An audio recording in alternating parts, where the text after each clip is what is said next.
Hi there, and welcome to a special edition of Power Play. I'm Vashti Capellas coming to you tonight on this Monday evening from the foyer of the House of Commons in the West Block, where in just about an hour and 45 minutes, the federal government's budget will face its ultimate test, a vote in the House, a confidence vote that if the government cannot manage to pass, could mean that the Canadian public faces yet another election for the second time in 7 months. It's a high-stakes vote, and we've got you covered from end to end. Here is how the debate over this budget played out in the House ahead of the vote. Why isn't the Prime Minister breaking his word and forcing Canadians to pay higher inflation today and higher taxes tomorrow for his costly credit card budget? The Leader of the Opposition and his colleagues have an opportunity to vote for generational investment to build. The Prime Minister thinks he can put his budget on a limitless credit card. Does he really expect Canadians are going to buy groceries the same way? This is an opportunity to build our country. The vote is today. Stand up and be counted. We will have all aspects of this truly significant vote for you covered tonight. First off, with a special edition of our strategy session. Scott Reid, Corey Tonight, and Kathleen Monk will all be here. Then we'll go one-on-one with Green Party leader Elizabeth May. In a vote as close as this one, every single vote counts. And finally, the front bench will be here. Christy Clark, Lisa Raitt, Tom Mulcair, and Rob Benzie will join us throughout the next few hours here from Parliament Hill. And we've got a countdown clock on for when we think that vote will actually take place. We'll likely start hearing the bells just over an hour from now. That clock is about to come up on the side of your screen. And then it will all start taking place. Vote by vote, party by party. We will figure out exactly where each MP sits. And that, in turn, will determine whether or not the government is able to live another day. Here was Prime Minister Mark Carney's final pitch to members of Parliament. I've been across the country this past week, from Montreal to Deux Montagnes, Fredericton, Terrace, BC, Vancouver, Winnipeg, and what Canadians want is to invest in their country. A confident budget, a budget that moves forward, brings us together from local infrastructure to new ports, new future, more independent, stronger Canada, better Canada for all. And that's the opportunity for parliamentarians to vote today. All right, now the actual vote, the vote that the Prime Minister referenced there, is going to be very significant for a couple of reasons. Let me show you through a couple of graphics here where things stand and how things could play out. So first of all, the Liberals at this point have 169 seats. They actually have 170, but one of those is the Speaker, so that doesn't count. You see the Conservatives, the Bloc, the NDP, and the Greens. That is where the standings in the House of Commons sit at the moment. So here is where it matters for the vote. You've got the government side votes. You anticipate all Liberals and newly minted Liberals, in the case of Chris D'Entremont, will vote with the government on the budget. And you've got 173 opposition MPs. So there are a couple of scenarios to run you through about what can happen tonight. The first scenario, if no opposition MPs support the budget, if they all vote against it, then you need 4 people to abstain. This is how the math kind of balances out. You can either vote against, vote for, or you can abstain. So if no opposition MPs vote in favor of the budget, then 4 MPs will need to abstain. If 1 opposition MP supports the budget, then Liberals only need 2 people to abstain in order to see their budget go ahead.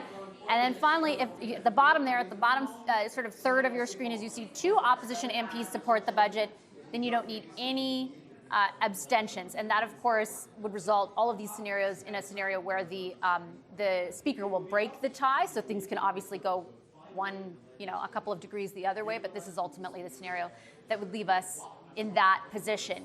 Now, that middle line is probably going to be the most significant because there is an additional MP from the opposition today who has announced they will be supporting the budget, and that is Green Party leader Elizabeth May. Take a listen. I'm going to vote yes for the country, for the planet, and for my hope in the future. The Liberals can't count on me voting confidence in the government again without delivering on the words I heard.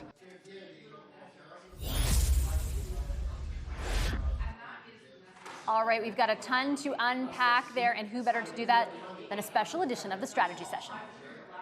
Scott Reid is a CTV News political analyst and former communications director to Prime Minister Paul Martin. Corey tonight was Ontario Premier Doug Ford's campaign manager and former Director of Communications for Prime Minister Stephen Harper. And Kathleen Monk is a former NDP strategist and Director of Communications to the late Jack Layton. Hi, everyone, on this Monday. Scott, I'll start with you. Elizabeth May says there's enough in this now, enough from the Prime Minister today that she could support the budget, which means we're just a few abstentions away from it going ahead. If you were to put some money on it, what would you guess happens? Like, I'd bet all of Corey's money, and that's no small sum, that the budget will pass. We might get the full thrill of a tied vote. I mean, the NDP, if they do a couple of abstentions, they may be so strategic, they may do it so precisely that they might literally take this to a tie. Then the Speaker would have to bust the tie and continue the Parliament. So I think it's going to be dramatic. I think it's going to be fun to watch, but I think ultimately the budget's going to pass. Parliament will live. We will not be subjected to a Christmas election. And fun fact, although it can't happen by law, if the Prime Minister was to call an election on Wednesday, technically 37 days would be Christmas Day. What better way to celebrate your friends and family than by casting a ballot? It's what we all are asking Santa for, I'm sure. No. Corey, what does your gut tell you about how this plays out? I think there'll be some abstentions, and we won't have an election campaign. That's my guess. But boy, no, this isn't as exciting as the Grey Cup game yesterday because we don't fully know how it's going to turn out. I think that's the most likely outcome. But you know, the last time we were through something like this with the Clark government, everyone in Ottawa thought the budget was going to pass, and then it didn't. So, you know, surprises are a surprise because you don't see them coming. So, you know, I will be watching anxiously when the vote occurs. Yeah, it's a good warning, Kathleen, because I think we have a sense of where things could go, but Corey's absolutely right. You do never know. When you are in a minority position, you do need additional support or a certain number of abstentions. Now with Elizabeth May kind of outlining what she is going to do, I think attention necessarily shifts to the NDP. What are you going to be watching for? Yeah, and there's been a lot of attention on the NDP because a lot of the framing around this budget vote, the story has been that the NDP is leaderless, dollarless, and can't afford to go into an election. But actually, I think there's a lot more going on behind the scenes, a lot more horse trading that's happening among all the parties. And it's not clear to me even if the Conservatives actually will all in fact show up and vote against this budget. And their abstentions could mean that New Democrats could full-throatedly vote against this budget. You know, listen, it has been known and characterized as sometimes a mercurial caucus at times, and there is an eagerness of New Democrats to vote against Carney's, cuts that he's making and the lack of investment in certain areas, and certainly the job cuts that are coming to the public service, among other things.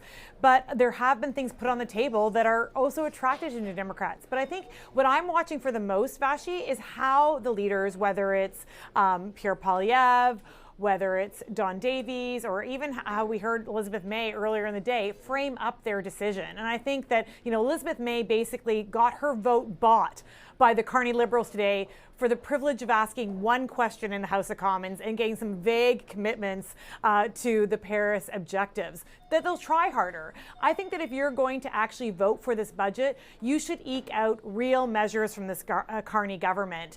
And if you don't get those new measures, I think it's fair to abstain because most Canadians don't want an election right now. So it's fair to say, hey, we're going to let this one go. We don't like the budget, but we're not going to vote actively against it because nobody wants, except Scott Reid, to have a Christmas election. What position in that vein, Scott, our number one champion of a Christmas election, what position do you think is most tenable to Canadians? Because I know we always look at it from a strategic perspective, but ultimately, I think Canadians are fairly tuned in right now to what's happening as well. To a degree, but I think Canadians would be shocked, as we all would be, if this thing went sideways. And Corey's right. Weird things can happen. I mean, if you're literally counting it down to a tie, somebody falls on a stapler or something, you can get a crazy outcome. But I don't think Canadians expect an election. I don't actually think they're glued to their television watching this count. So if there was to be an election, I think there would be a large expression of outrage across the country. And that's really why Liz May is saying, despite almost nothing in this budget being in concert with where she would want federal public policy going, she's saying, look, ask me. I get one question, I get whatever, I get get a free Snickers bar, like whatever it takes, because she knows the Canadians don't want an election, and that's ultimately why this budget will pass. Nobody wants to pull the trigger on this and be blamed for doing so. It's interesting because in the lead up, Corey, like especially over the last week, you've heard parties talk less and less about the prospect of an election. Like there has not been an overabundance of pre-positioning. When it comes to the Conservatives, obviously, and we've talked about this on a couple of occasions, this whole budget vote process has happened in concert with some big events for them as well. Do you think it matters if Matt Genereux abstains from tonight's vote? Well, it could matter, right? So the Liberals have gained 2 votes, Elizabeth May and D'Outremont. So you're talking about like a party of 6 people for the NDP. One, if you assume that the contestant running for leadership of the party is going to vote against, and the person who's the interim leader is going to vote against, you basically need 50% of the remaining part of their caucus to abstain in order to get there. And I heard what Kathleen said about, getting something concrete. Well, how well did that work for the NDP during the Trudeau years? I would say it worked pretty disastrously badly for them. And so I could see if I were a part of that caucus, I would be, wondering what exactly has to be in that budget to have me vote for it, and think that that's going to save my bacon when it comes to going to the electorate. It's probably easier, just given the size of their caucus, for the Conservatives to have some people to abstain, because it's such a tiny percentage of what their actual caucus is. It's probably easier to play that off. But, I haven't seen a lot of signs of the Conservatives not wanting an election. I've seen kind of a lot of the opposite. I think, if they could go back in time and relitigate the last one again, I think they would, if you look at what their positioning has been. So, it still feels like this is more of an act of faith as to what's going to happen on this vote than it is, anyone having counted noses and having certainty about it. Yeah, it doesn't feel certain. That's a good point. Kathleen, what do you think about what Corey just said? Yeah, a couple things. First of all, I won't debate at length, but I'll argue with Corey anytime about the impact that Democrats made in terms of, establishing the dental care program and childcare, you name it. I can go on at length, but I'll put that aside and actually go back to the question you asked him, and I'll answer it directly. What difference will it make if Matt Genereux actually abstains? They only need 2 abstentions for the budget to pass now with Elizabeth May's pro vote. So, but symbolically, so whether it means a lot or not if Genereux is one of the 2 abstainers, it does matter a lot symbolically to the Conservatives, because then it does show, even though he, according to Pierre Poilievre, is still part of the Conservative caucus, he's not willing to vote along caucus lines. Conversely, if he does vote with the Conservatives, there's more strength, frankly, to Pierre Poilievre's comments that he's staying within a caucus. So I would watch for the Genereux vote where that goes. Also, any other Conservatives that don't happen to show up or abstain from that vote. Equally, you could look at the Liberals, where they're falling. I think Nate Erskine-Smith will, in fact, vote for the Liberal budget, but will they all vote? Yes, that's something to look for. And just lastly, to comment to Scott's point, I would just say it's about the framing. And the problem is that, no, Scott, Elizabeth May said she's voting in favor of this budget because she got a promise from Prime Minister Carney to meet the Paris objectives. He just said he's going to try hard. She's getting literally nothing. So a better framing of why you're voting, either abstaining or voting for this budget potentially, is because, in fact, you don't want Canadians to be thrust into a Christmas election. That's foolish. That is not the time. In fact, Stephen Harper did the same thing in 2005 when he had the largest all-caucus abstention, of 98 of his members in 2005. So there's precedent for this. Other people have done this when we don't want to trigger an election right now. But they're saying they won't, right? but no one's saying they're going to do that. I guess that's the difference. If you want to go back to 2005.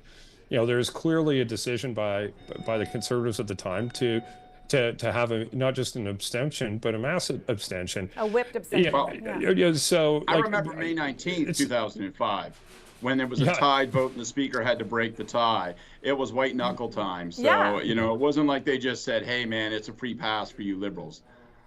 Right. Well, it's going to be high drama. Tune in. It will be. Thank you. So I'm counter to what Scott said. Everyone will be tuning in, including our. Thanks, guys. I appreciate the analysis. As I'm teasing, I appreciate the analysis as always. Our Sunday strats, especially with us for Monday. Scott Reed, Corey Tonight, and Kathleen Monk. Thanks, guys. And they're absolutely right. That drama will be taking place exactly, or in and around, I should say, an hour and a half from now. We're here live in the House of Commons, counting down to the big vote on the federal government's budget. We'll take you through that vote and get reaction to it. Right now, I'm going to take a quick commercial break. On the other end of that break, we are live with Elizabeth May, the Green Party's leader. Back in a moment.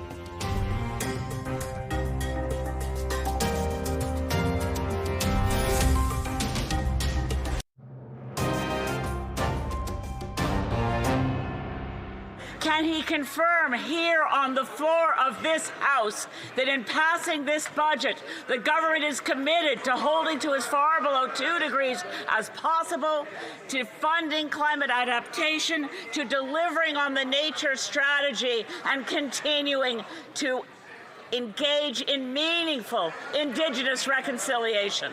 This budget puts us on the path for real results for climate, for nature, for reconciliation. I can confirm to this House that we will respect our Paris commitments for climate change, and we're determined to achieve them. It was after that question and answer in the House of Commons this afternoon that the leader of the Green Party, Elizabeth May, steps outside and confirmed to reporters that she had decided, in fact, to vote for the budget after a number of days of considering her options. That vote takes place in just under, as you can see on that countdown clock, about just under, I should say, an hour and a half. Things are approximate, so they could happen a bit sooner than that. In any event, we're going to find out more now about why Ms. May has taken the position she has from herself. She is sitting right here. Hello, Ms. May. It's good to see you. Thank you for making the time. It's lovely to see you, Ms. Koppel, if you're going to be formal. But No. it's lovely to see you, and Elizabeth, but I know you're not allowed to do that. No, that's okay. It's a sign of respect on my part. I have to start off, and I will ask this with respect, but I don't understand what you traded your vote for. Because what I heard from the Prime Minister there was just a general commitment to something his government is already legally bound to in the Paris targets. No specifics about how they will actually get there. What did you trade your vote for?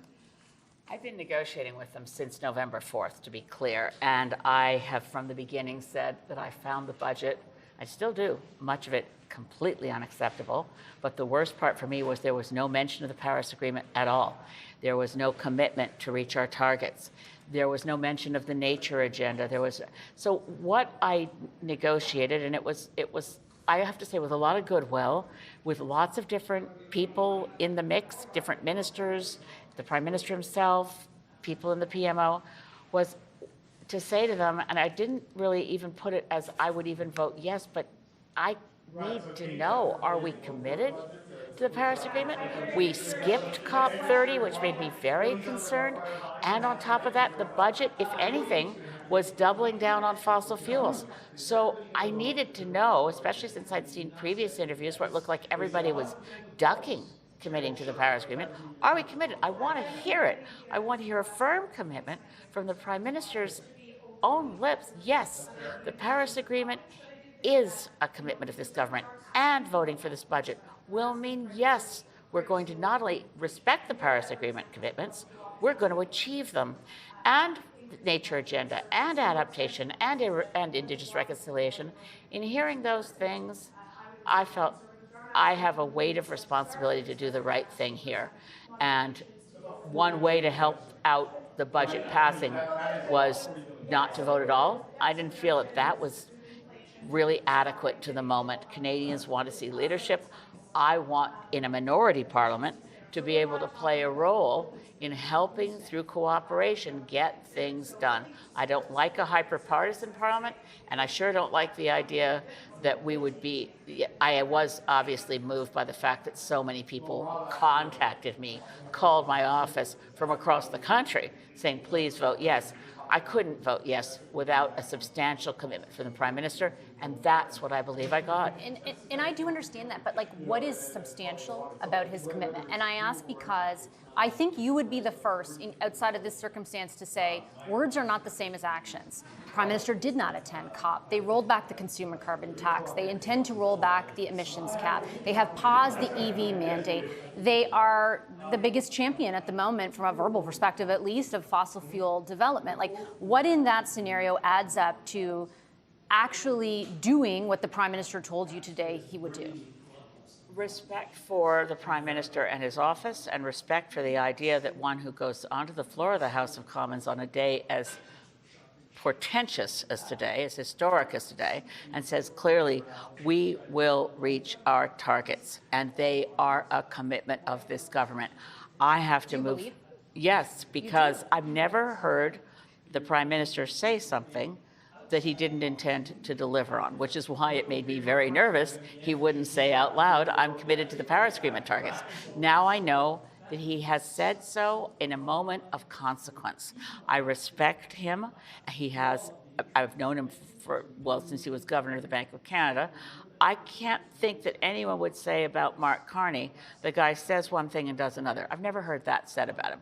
One can say many things about his previous background and in finance and economics. I think we don't adequately respect the fact that he's new to Parliament. Working to develop consensus hasn't been something he's had to do in other jobs. This place is a minority parliament, and working to achieve consensus means goodwill on all sides, which means I extend my goodwill and trust to my Prime Minister right now. Is that goodwill, and I have to ask this, I think on behalf of a lot of people who care a lot about the environment, who support you, like, is that goodwill about your own self-preservation from a political perspective? Not a bit. I couldn't care less. All I care... Really? Yeah, really. Right now, if we went into an election, I have Green Party candidates across the country raring to go, and they wouldn't mind one bit. It's not about the politics, or I've never in my life decided how to vote on any issue based on political expediency. Never. And I'm not about to start now. I vote on the matter of my conscience and a really strong sense of my responsibility to my constituents, but to Canadians from coast to coast, to actually deliver on something meaningful, to get a win out of the negotiations, to be able to say, yeah, now I know that the Prime Minister of Canada is committed to the Paris Agreement and to achieving those targets and to the nature agenda, and we're going to have to do it. And right now, the existing tools aren't going to be adequate. Clearly, we're going to need to see changes, policy changes, and direction. You didn't, as a stipulation of your vote, pardon the interruption, get any of that specified. Like, did you adequately, on behalf of people who care about the things that they believe you're here to represent, get enough from the government in the way of more than just the goodwill you're willing to offer the Prime Minister? Like, did he get up there and say the climate plan will be introduced by the end of this year, that we will make sure that we make up for the loss of the consumer? Like, he has not said any of that. But we're in a minority parliament, and I'm going to stay fully engaged to help and make sure we do get those commitments. Let's face it, at 35 seconds of an answer from a Prime Minister that gets it on the record, we were running out of options for how to get things on the record. It was too late to introduce amendments on paper to the budget. We were pressed by a lot of circumstances, let's face it, of the Liberals' own making, but we were right up against a vote where I was still committed to a no vote unless I could get something meaningful for climate action. All I can say is people can judge by results. Supporters in the climate movement, God bless everybody who wants to who will fight, because every fraction of a degree of global warming we avoid will save millions of lives. And Canadians right now have experienced loss of life, and we've experienced last year $8.5 billion of insurable losses. How it could possibly be that the budget was introduced in the first place without dealing with those issues. But now I know I have a commitment from the Prime Minister, and he has my commitment to work with him and make a minority parliament work until we have an election. What do you say to Canadians, though, who look to you to help save those lives that you just spelled out were at risk? You have effectively made it easier for this government to stay in power. And again, all you have is a verbal commitment on the floor of the House and the Prime Minister. And all the evidence that led you to the moment where you felt that was necessary still exists. That is all correct. I have to say that what I feel I've achieved through the negotiation process and being the only party that tried to negotiate improvements in the budget, I hope Canadians will remember that no matter what, I did my best to get the best result out of a bad situation. I still don't like the budget, obviously. I don't want to see more fossil fuel projects go ahead. But there are some really good national projects in the national interest, like the east-west, south-north electricity grid with 100% renewable energy, that could easily go into the major projects office. And it's referenced in the budget, but it doesn't say when they plan to deliver on it or how they'll deliver on it. So there are places of convergence we can put together. I see a pathway to these things being realized in the framework of actually shifting our economy. I would like to see more economic sovereignty for Canadians and less of a rip and ship out of the country economy. Those things to develop our economic sovereignty, which is what the Prime Minister wants, quite align with delivering on climate. The budget didn't deliver it for me until the Prime Minister expressed his commitment. And you know, did the Prime Minister or any of his delegates offer you anything specific in the way of advancement on the priority that you got him to talk about today? Like, for example, I've heard you many times talk about the idea of like a special group or cabinet group to deal with climate. Like, is any of that in the offering? I will, as ever, be totally candid with you and say we didn't drill down to specific details. But I feel that there has been a development of both François-Philippe Champagne's answer on November 7th to say to me in the House, we are going to deliver on the nature agenda. I've heard more about when that funding might be coming, what might be in the offing. Obviously, I'm a Green Party MP. I don't speak for the Liberal government. But if there's not the degree of respect for this Parliament, if the Prime Minister stands up in the House on a budget vote day and says something he doesn't mean, I actually would be shocked. I expect that the importance of the day, the budget itself, the Prime Minister recognizing he's Prime Minister in a minority parliament, can't keep governing as though you have a majority in a minority parliament. I hope we've laid the groundwork for cooperative work in the coming months to make sure we can live up to his commitment that he just gave us to work to achieve those targets. Okay, I'm going to leave it on that note. Ms. May, thanks for your time as always. I appreciate it. Elizabeth May is the leader of the Green Party. Just about an hour and 15 minutes or so until we see that vote unfold on our watch. We are paying very close attention to what happens with this budget because, of course, if the government fails to see their budget get passed, we could be facing an election. More of our special coverage after a very short commercial break right here on Power Play from the Hill. And I will be happy to come.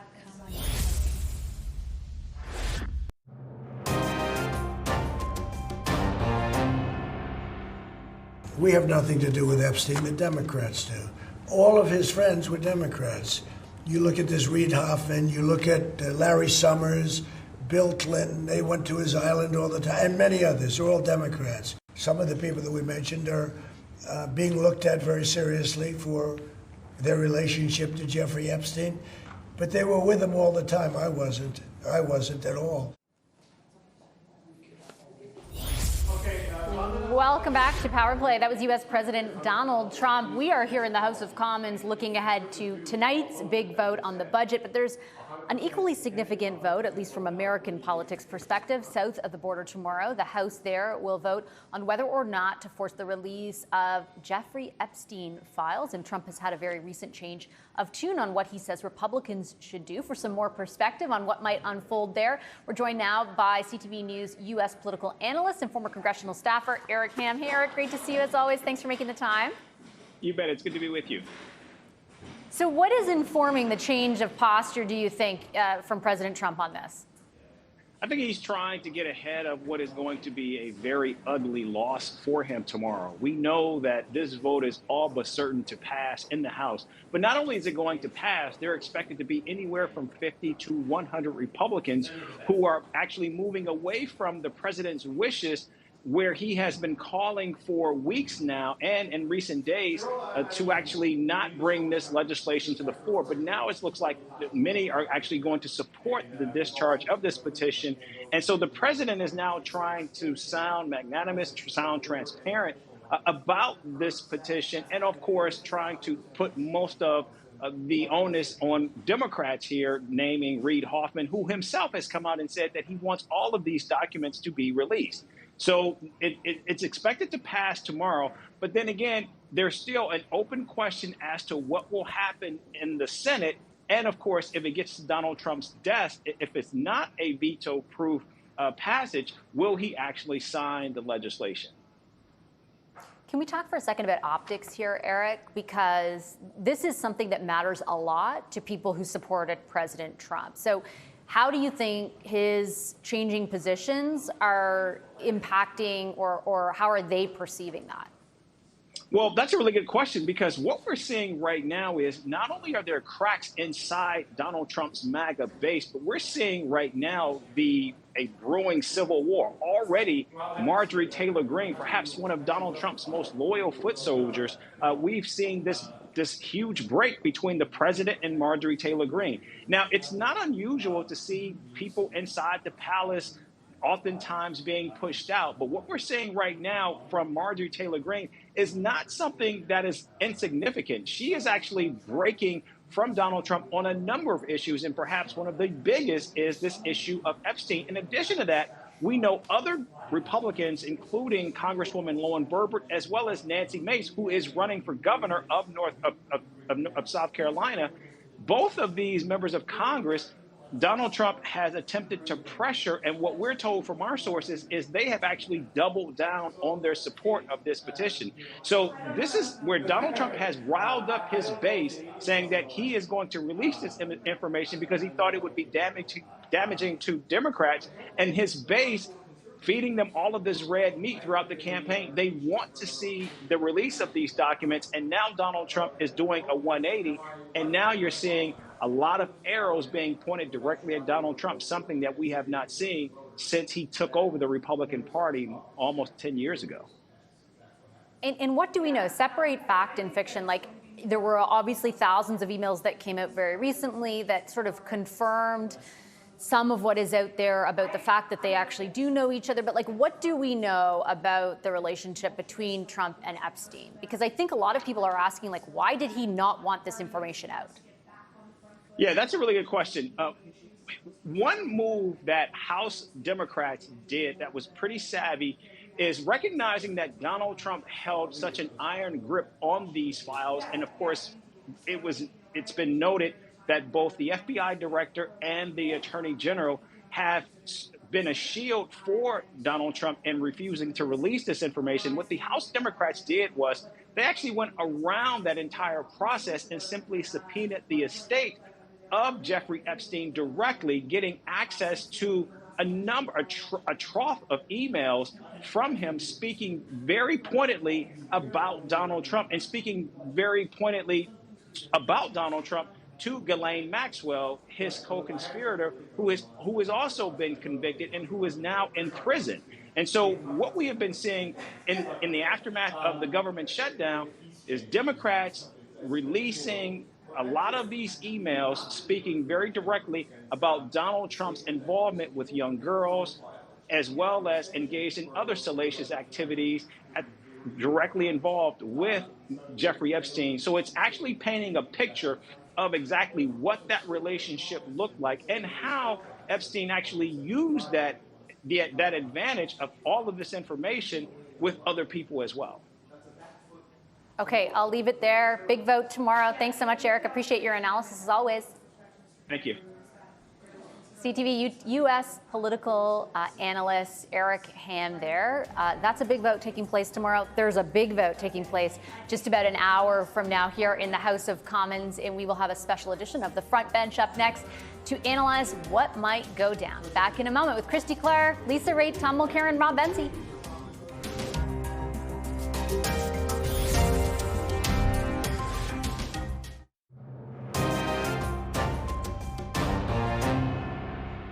Are you going to vote against the budget? We cannot vote against the budget. Is it going to be a whipped vote? All your caucus aligned on that? Pardon? Is all of your caucus aligned on that? Yes. How do you think it's going to go? It's going to pass? I think it's going to pass. How are you going to vote today? You'll see soon. I'm voting against the budget. Are you confident your whole caucus will vote against the budget? Very confident. I'm optimistic. I think this is a budget that helps support the people of Canada. Do you think that this budget's going to pass? Yep. Why is that? I don't know. Are you going to support the budget? I will not be supporting the budget. Some MPs more tight-lipped than others there about what they intend to do about an hour from now when they cast their vote. in a very important vote on the budget. And we're going to talk about the politics of that, plus the merits of the budget as our panel sees them in just a moment. With our front bench, we have on tap tonight a very special edition of the front bench. Former BC Premier Christy Clark is here. She's a senior advisor with Bennett Jones. Former Conservative Deputy Leader Lisa Raitt is with us. She's the Vice Chair and Managing Director of Global Investment Banking at CIBC. CTV News political analyst and former leader of the federal NDP, Tom Mulcair, is here, as is the Toronto Star's Queen's Park Bureau Chief, Rob Benzie. Hi, everybody. Great to be with you on this Monday. I appreciate you making the time. Tom, I'm going to start with you because there's something interesting that developed over the afternoon, right? I know NDP caucus was meeting all day. And then Elizabeth May came out and said, I've heard enough on climate. I'm going to support this, which means, and I think we have a graphic, they only need 2 abstentions, essentially, for the budget to go ahead, even if just Elizabeth May is the only member of the opposition to join them in voting for the budget. And then I heard the NDP are now figuring out, okay, you know, how do we change our game plan? Do we have to heading into this? How do you think this plays out? I think the NDP is going to be able to stand on principle after having been so clear on the budget, and they'll get to vote against it, of course. I don't think that they're going to be very worried. Unless there's a surprise out there, somebody might decide to have an Andy Warhol moment and to be famous for a few minutes and do something totally unexpected. Think, I don't know, Nathaniel Erskine Smith, somebody like that.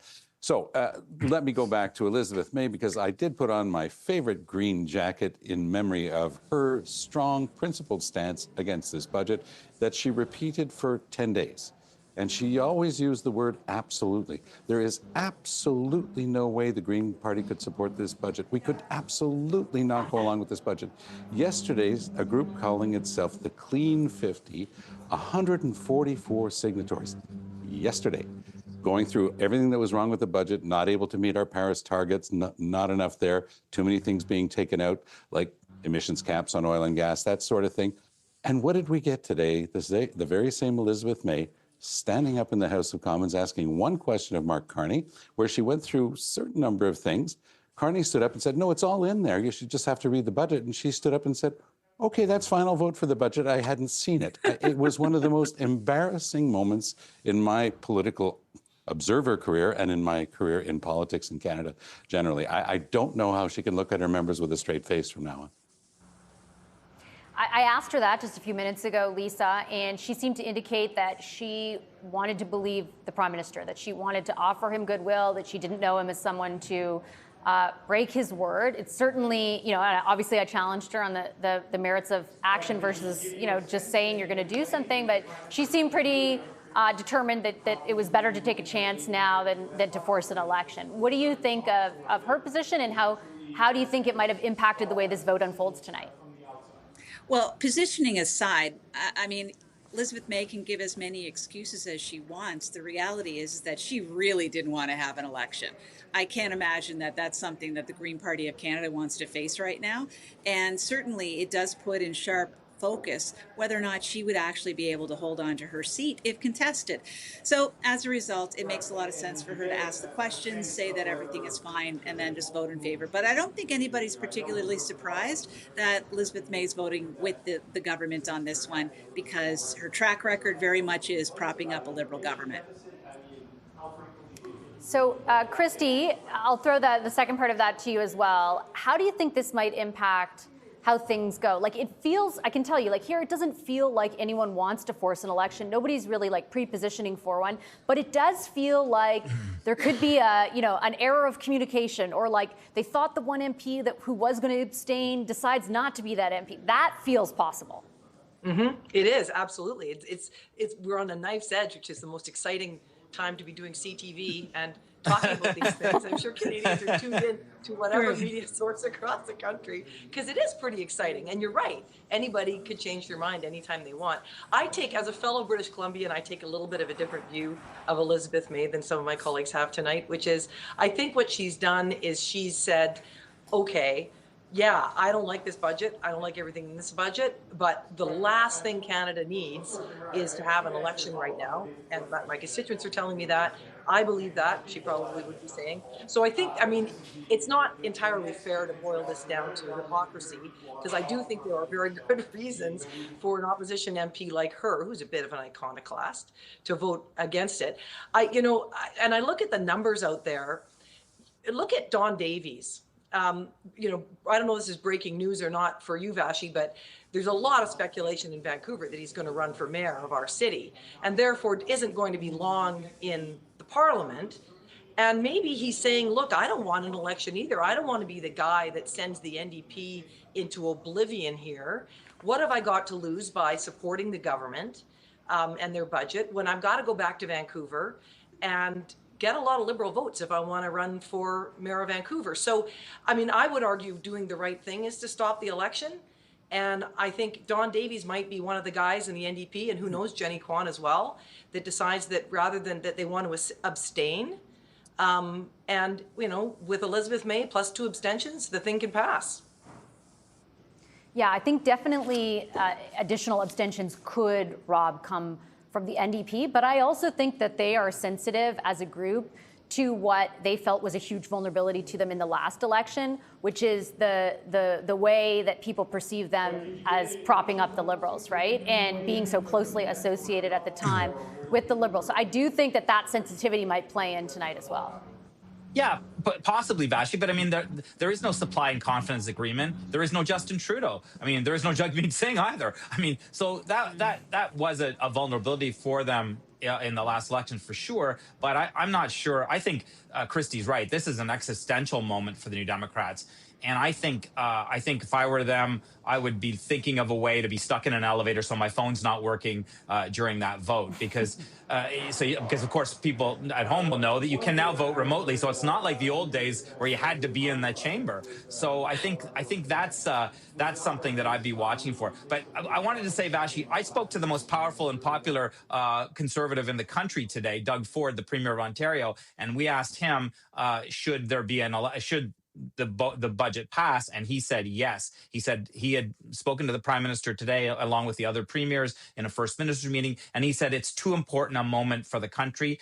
He said the budget's not perfect, but there's a lot in there that deserves to pass. Now, when we asked him how's that going to sell with Pierre Poilievre's Conservative, he shrugged and said we're the Ontario PCs. So the love affair between those two parties continues.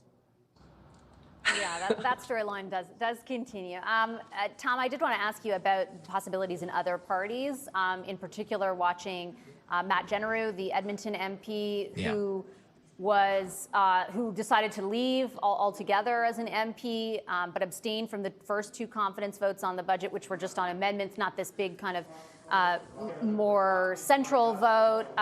If he abstains, does that say something? Oh, it sure does. And, we know that he had met with Carney, and then there was so much that went around. It was actually Pierre Poilievre who learned, we learned from Poilievre that it was Genereux was going to stay until the spring, whereas Genereux was giving the impression that he was leaving right away. So anything can happen with that particular case right now. And it goes to what I was mentioning before, there's a whole bunch of people in that room. Some of them have different motivations, and almost anything can happen. Go back to 1979. The Quebec incarnation of the time was called Les Créditistes. It wasn't the Bloc Québécois, but boy, it was pretty darn similar in terms of where they came from in Quebec and their worldview. Joe Clark and all the people around him said, it's impossible. They're not going to bring down the government. They brought down the government, December 13th, 79. Watch the Bloc. If this thing appears to be that close right up to the end, I wouldn't at all be surprised to see 1 or 2 Blocists just have something come up and not be able to be there to vote on this thing. I don't think that anybody in their right mind wants to bring down the government on this budget and plunge Canadians into a general election at Christmas time. I think that the party that does that will pay a very heavy political price. But you know what? Strange things have happened in Canadian politics, and I just pointed out one of them. So I'm not taking anything for granted tonight, even though I still believe the budget is going to pass. Lisa, you're nodding. Do you agree with the sentiment that, in all actuality, nobody wants to force an election over this budget? Yeah, Tom's hedging all the bets on that latest commentary. Well done, Tom. Thank you. I would say, like, I'm with Tom on this. And Christy, I kind of like the chaos of this all. I mean, the thought of plunging ourselves into an election, somebody like me, it's kind of like pop the popcorn and watch it all happen. Can you imagine if they did it? But like any other thing, it's probably not going to happen that way.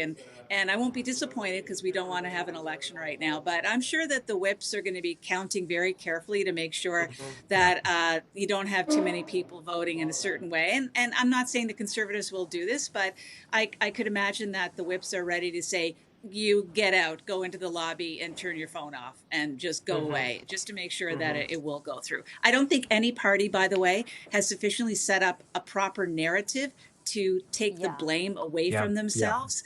And as a result, they're all culpable if this happens. Yeah, it's such a good point, Christy, because like if this were 3 weeks ago, there was tons of pre-positioning going on, you know, in the lead up to the introduction of the budget, let's say, about if the budget does cause something, whose fault would it be? And then it all just stopped. Like the budget was introduced and nobody really started, nobody kept talking about a narrative around if we do go to an election, whose fault it is and why we, or even setting up the sort of impetus for one. What does that tell you? Well, I think, you know, the excitement of the budget coming out, everybody's critical, that's what you're supposed to do, and everybody's just charging down the path of what one would normally do if one was in opposition, of attacking the government. And I really just think it just dawned on people, oh my God, this is going to be a Christmas election and people are going to lose their minds. Somebody's going to get blamed. Damn it, it better not be me. And then of course, you know, the other kind of unknown that emerged was the problems in the Conservative ranks with one floor crosser and one resignation. I think that complicated matters even further. But I just, you know, everybody was excited. Everybody, I think, got a little ahead of themselves and nobody really thought it through, except perhaps the Liberal House leader who, you know, I think has handled this incredibly well. If they did this timing, if they planned this perfectly, this is exactly how the timing should have turned out for the government. Yeah, don't speak too soon. What if something happens? And we'll see. But I know what you mean. Last word to you, Benzie, on this.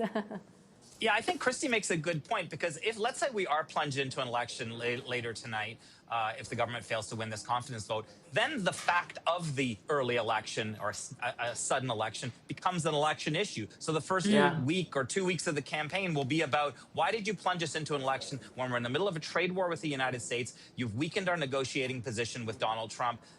Why this was very reckless. I mean, that's the narrative that I would expect the Liberals to use as their election narrative. And Carney will do his elbows up thing again. Even if elbows up hasn't been how he's been governing, it worked for him in April, and it might work for him again. And Vashi, we know from a public opinion polls that even though the Liberals and the Tories are roughly tied, Poilievre is way behind Carney when it comes to who's preferred prime minister, and that's a big hurdle for Mr. Poilievre to overcome. Okay, I've got to take a quick commercial break. We're going to talk about the merits of the budget, as you see them, as you don't see them. After that break, we're back with more of the special edition of Power Play as we count down to the big vote on the budget. Back in a moment.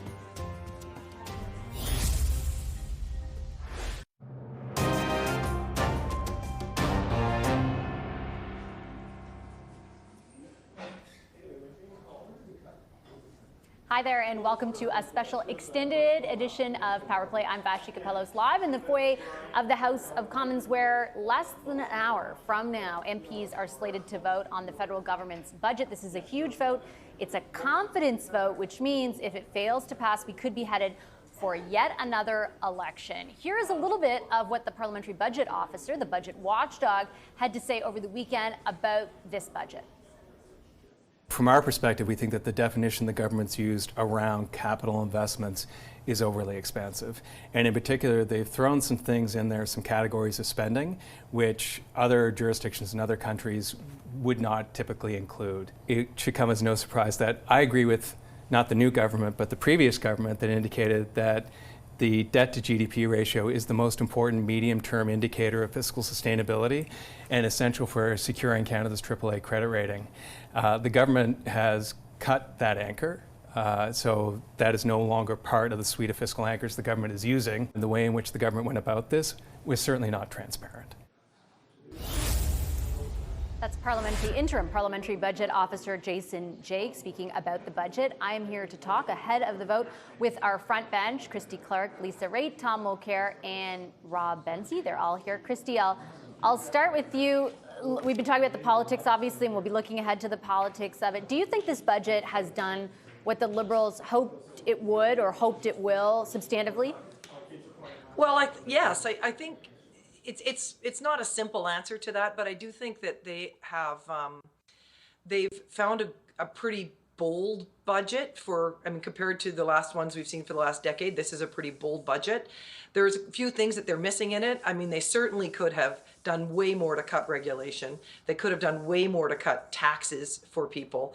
And they certainly could have done way more to cut spending. I mean, their spending cuts in government are just really, I think, tepid, and aren't going to get them anywhere near where they need to be. But on the other side of it, though, they are really clearly focused on the things that they want to do. They've set open, very, very visible priorities for spending. They are spending a ton of money on infrastructure, which is the lifeblood of economic growth in the country. And so I think, they've done a few tax cuts to promote investment around the world. So I think it's, there's some good things in it, there's some bad things in it, but I would say overall, it's a very ambitious government, because what they're trying to do is, rather than spend a whole ton of money on more social programs, which is really money out the door, they're trying to invest that money in creating projects that will build economic growth in the country. And that is always the long-term recipe for success. Conservative governments have done that well over the years. Chrétien's government, Paul Martin's government, did that well over the years. And now we have another Liberal Prime Minister who's following that path. And I think I think on balance, that makes it a pretty good budget. Do you think that is substantively the message, Benzie, that the Liberals are trying to land with this budget? And do you think that they are? Is it politically resonating? I think it is, Vashi. I mean, well, they already got one Tory MP to cross the floor and another to resign. So, I mean, we joke that the Conservatives won the election. Unfortunately for Pierre Poilievre, Mark Carney is the Conservative that Canadians elected. And I think, unlike Tom was mentioning earlier, 1979, unlike that budget, which John Crosbie, the finance minister, inserted there were some tax increases. There were some surprises in that were bad for the PC government of the day, for Prime Minister Joe Clark. This budget seemed almost like it was designed to appease a lot of people without actually selling out to anyone. It wasn't like a Justin Trudeau, Chrystia Freeland kind of budget where there's, goodies for New Democrats or anything like that. This was much more of a kind of center, other than this massive deficit of $78 billion, it's very much a centrist play. And I think that's why it's going to be difficult. It would be very difficult, I think, for a lot of people to vote against it.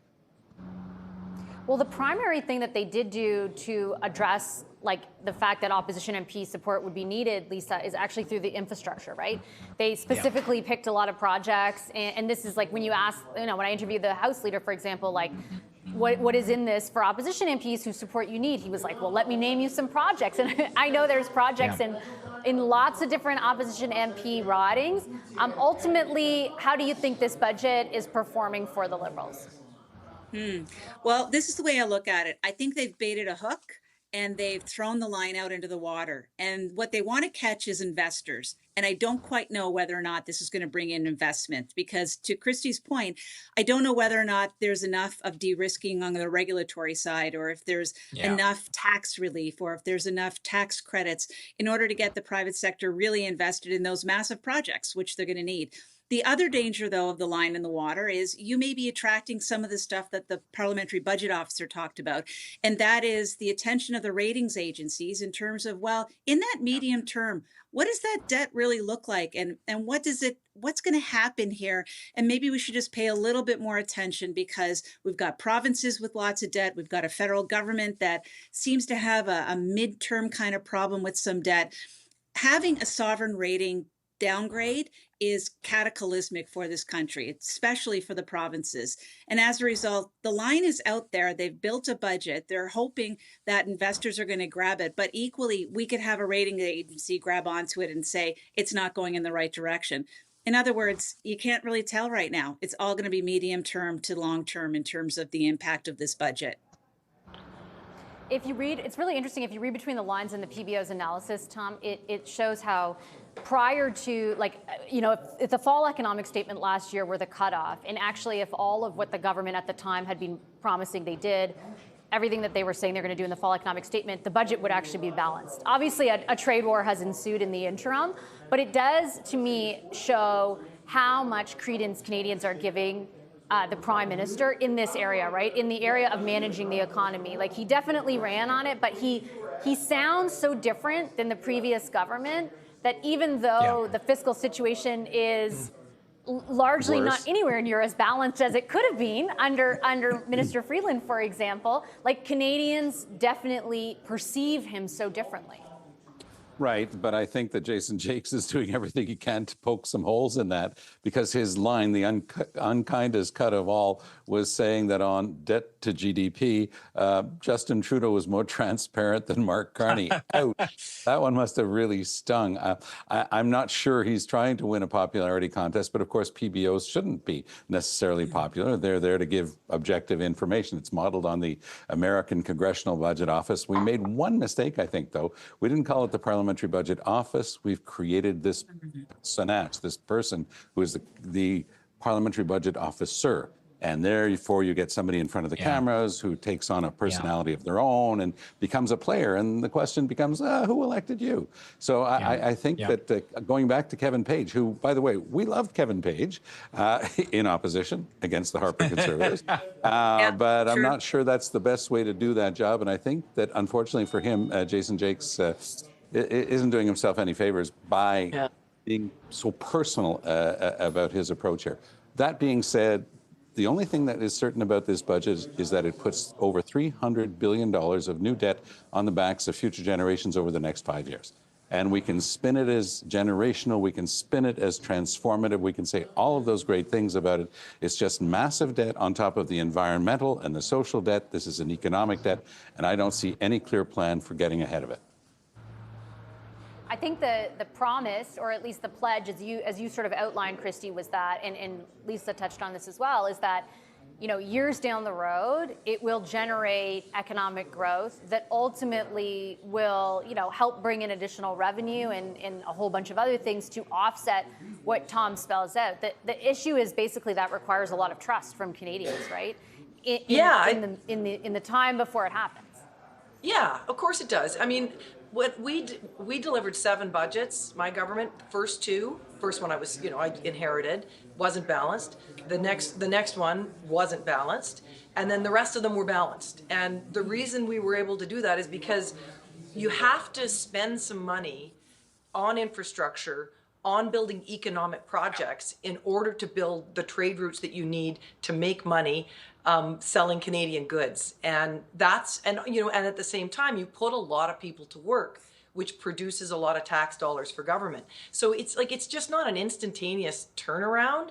And this idea that, if Carney just didn't spend any money on infrastructure, we'd be better off and our trade picture would be improving. It's the exact opposite from that. That investment needs to happen. It needs to go out the door.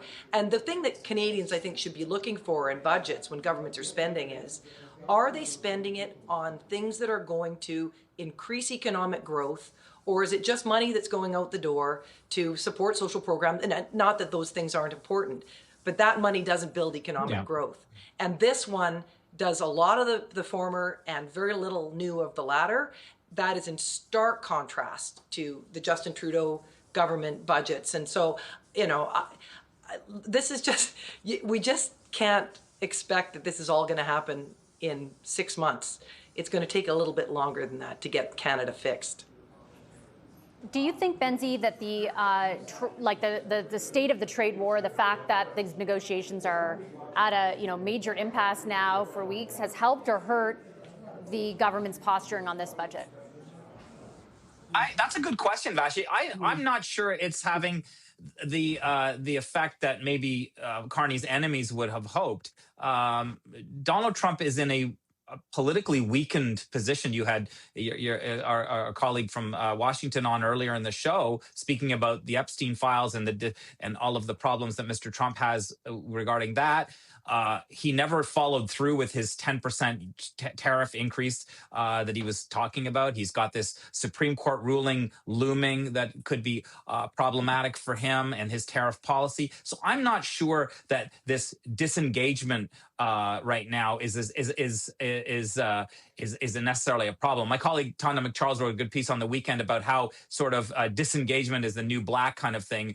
Not talking to Trump is fashionable right now because there's just no point in actually talking to him because there's just no rationale or reasoning. There's no rational or reasoning with him when it comes to these kinds of issues. Now, that's cold comfort to the Canadians who work in factories and steel mills and places like that. But I think, as David Frum said recently, Canadian commentator knows more about the U.S. than most of us.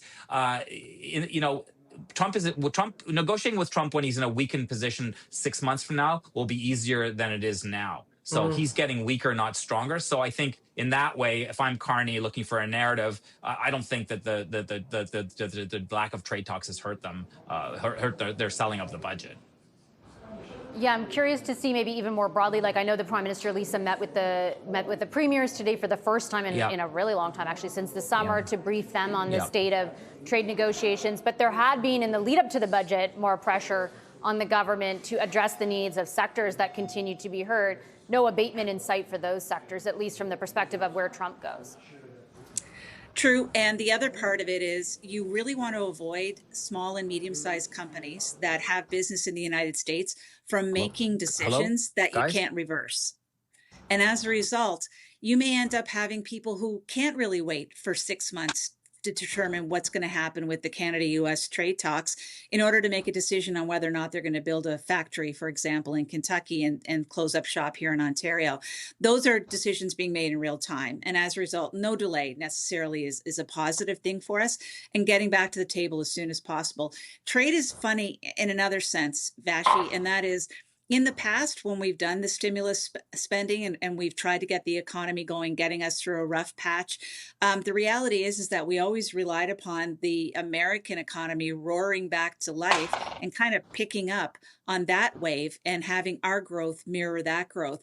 And with us in the position that we're in right now, it's not as apparent that we're going to have that lift from an American growth in the economy as the fact that it would happen here in Canada automatically. So it's tricky for this government. They have to come up with new markets as well as trying to figure out how to get the goods to market and make sure that the U.S. doesn't do anything that's truly detrimental or vindictive.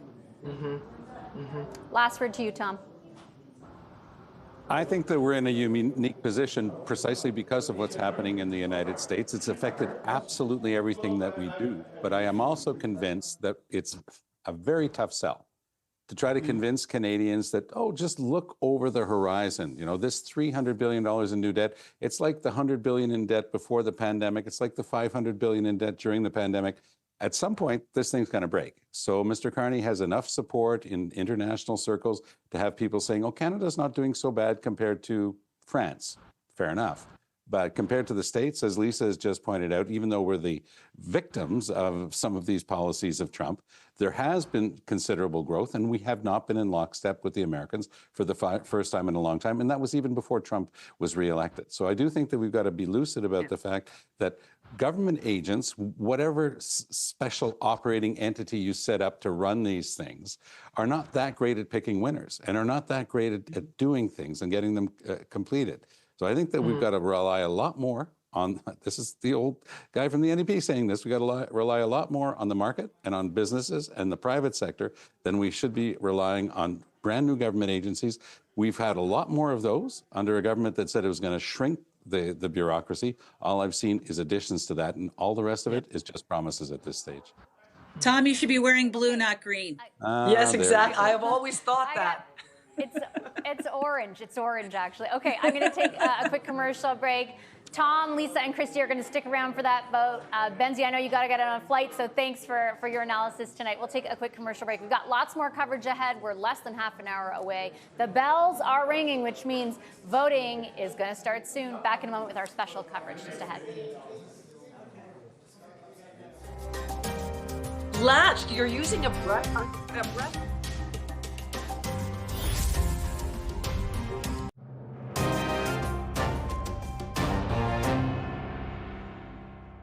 I'm going to vote yes for the country, for the planet, and for my hope in the future. The Liberals can't count on me voting confidence in the government again without delivering on the words I heard.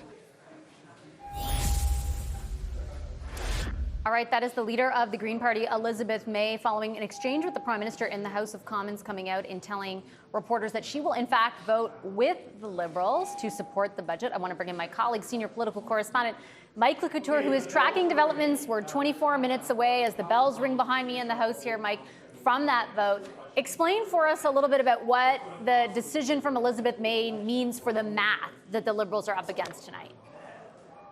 Yeah, it certainly becomes a lot more clear, Vashi, because now we know that the Liberals need either one opposition MP to vote for this budget or two to abstain. Now, abstaining means they basically don't vote in this, and that kind of helps with the math and making sure that this does get passed. And I'm trying as much as possible to suss out with a number of sources calling around to all parties to see who may be sitting, who may not be sitting. There you see the math right now for opposition members to possibly abstain. And then, of course, it goes back and forth whether or not two actually vote for it. That probably one of the more unlikely scenarios at this point. But I'm getting the indications right now that there may be two opposition MPs who are ready to abstain. That is certainly what we are hearing from a couple of sources right now, Vashi. So it sounds like the Liberals are in position, as you said, right now with about 24, 25 minutes to go before the voting starts. And then it'll be interesting to see exactly who does abstain. I mean, is this somebody like Matt Genereux, who did abstain during those other votes in the last couple of weeks where you had on the sub-amendments and the amendment to the budget? He did not vote in those. And of course, he is the Conservative who is going to be leaving in the spring. And so whether or not that is a message he sends to his party, or are we looking to the 7 NDP votes and whether or not they are the ones? Elizabeth May, she's spoken for, as we just played in that clip. We know where she sits there. She will be voting with the government. Now all eyes are going to be on the NDP to see how that breaks down, because they probably want to send a message here to the government that this is not good enough for Canadians, but at the same time, they don't want to send people into an election. And that is something that they could take as a victory out of this, Vashi, to make sure that Canadians aren't going to the polls in the next few weeks.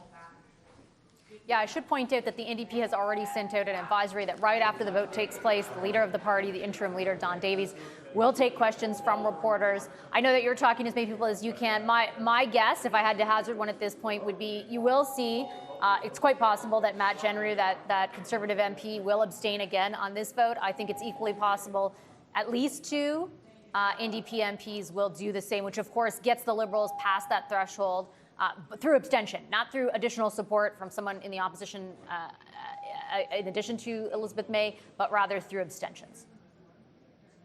Yeah, exactly. And that is just the math that they need. And of course, a lot of discussions that are going on behind the scenes. And we heard from Elizabeth May earlier in the show saying that essentially she had started those discussions around November 4th and continued them right up until this afternoon. I know that she was speaking to people within the Prime Minister's office. And then you saw that in the House of Commons, which seemed really like an orchestrated question and answer question from Elizabeth May, the Green Party leader, on the government, saying that they would adhere to their climate targets, or at least work towards making sure that Canada as a country make sure that they do not heat up beyond 2 degrees Celsius. Also focusing on funding climate adaptation and focus on the nature of strategy. Those are things that she said that she definitely wanted. And then it was Prime Minister Mark Carney who rose in the House of Commons to answer that. And that is significant because, of course, the back and forth in the House of Commons was really going on between a number of other MPs from the opposition benches and then ministers in the front benches. So the fact that Prime Minister Mark Carney stuck around in question period to handle that and then to affirm to Elizabeth May that yes, he would be working towards that, really sealed the deal. And it was clearly orchestrated in a way so that everybody could see it. And then she had that scrum afterwards, speaking to reporters and saying that she's kind of biting the bullet here. While she doesn't love everything in this budget, she definitely thinks that it's better than sending people to the polls. Okay, great. Thanks so much, Mike. Our senior political correspondent, Michael Couture, who will be with us as well throughout the next 40 minutes or so, 20 minutes until that big vote. Mike referenced our conversation with Elizabeth May, where she outlined why she had come to the decision after days of saying she did not see anything in the budget to support to do the opposite. I started off by asking Ms. May what she traded her vote for, since all the Prime Minister did was essentially agree to something his government is already legally obligated to do, adhere to the Paris climate commitments, and spelled out nothing as in the way of specifics to actually do that. Here's what she said in response. I've been negotiating with them since November 4th, to be clear, and I have from the beginning said that I found the budget, I still do, much of it completely unacceptable. But the worst part for me was there was no mention of the Paris Agreement at all. There was no commitment to reach our targets. There was no mention of the nature agenda. So what I negotiated, and it was, I have to say, with a lot of goodwill, with lots of different people in the mix, different ministers, the Prime Minister himself, people in the PMO, was to say to them, and I didn't really even put it as I would even vote yes, but I need to know, are we committed to the Paris Agreement? We skipped COP30, which made me very concerned. And on top of that, the budget, if anything, was doubling down on fossil fuels. So I needed to know, especially since I'd seen previous interviews where it looked like everybody was ducking committing to the Paris Agreement. Are we committed? I want to hear it. I want to hear a firm commitment from the Prime Minister's own lips. Yes, the Paris Agreement is a commitment of this government, and voting for this budget will mean, yes, we're going to not only respect the Paris Agreement commitments, we're going to achieve them. And the nature agenda, and adaptation, and Indigenous reconciliation. In hearing those things, I felt I have a weight of responsibility to do the right thing here. And one way to help out the budget passing was not to vote at all. I didn't feel that was really adequate to the moment. Canadians want to see leadership. I want, in a minority parliament, to be able to play a role in helping, through cooperation, get things done. I don't like a hyper-partisan parliament, and I sure don't like the idea that we would be. I was obviously moved by the fact that so many people contacted me, called my office from across the country, saying, please vote yes. I couldn't vote yes without a substantial commitment from the Prime Minister, and that's what I believe I got. And I do understand that, but what is substantial about his commitment? And I ask because I think you would be the first, outside of this circumstance, to say words are not the same as actions. Prime Minister did not attend COP. They rolled back the consumer carbon tax. They intend to roll back the emissions cap. They have paused the EV mandate. They are the biggest champion at the moment, from a verbal perspective at least, of fossil fuel development. What in that scenario adds up to actually doing what the Prime Minister told you today he would do? Respect for the Prime Minister and his office, and respect for the idea that one who goes onto the floor of the House of Commons on a day as portentous as today, as historic as today, and says clearly, we will reach our targets, and they are a commitment of this government. I have to move. Believe? Yes, because I've never heard the Prime Minister say something that he didn't intend to deliver on, which is why it made me very nervous. He wouldn't say out loud, I'm committed to the Paris Agreement targets. Now I know that he has said so in a moment of consequence. I respect him. He has I've known him since he was governor of the Bank of Canada. I can't think that anyone would say about Mark Carney, the guy says one thing and does another. I've never heard that said about him. One can say many things about his previous background and in finance and economics. I think we don't adequately respect the fact that he's new to Parliament. Working to develop consensus hasn't been something he's had to do in other jobs. This place is a minority parliament, and working to achieve consensus means goodwill on all sides, which means I extend my goodwill and trust to my Prime Minister right now. Is that goodwill, and I have to ask this, I think on behalf of a lot of people who care a lot about the environment who support you, like, is that goodwill about your own self-preservation from a political perspective? Not a bit. I couldn't care less. All I care... Really? Yeah, really. Right now, if we went into an election, I have Green Party candidates across the country raring to go, and they wouldn't mind one bit. It's not about the politics, or I've never in my life decided how to vote on any issue based on political expediency. Never. And I'm not about to start now. All right, that's the leader of the Green Party, Elizabeth May, explaining to us why she has decided to cast a vote in favor of the budget. Because the Liberals are so close to a majority, that vote actually becomes quite significant, and it means that they only need 2 people from other parties to abstain in order to allow for a tiebreaker vote from the Speaker, who is also a Liberal. I know it sounds kind of wonky and complicated, but I promise you it's not. Our eyes will be squarely in the House of Commons in about 15 minutes' time to see who votes for, who votes against, and how many people end up abstaining. We are back in just a moment as our coverage continues on this big vote.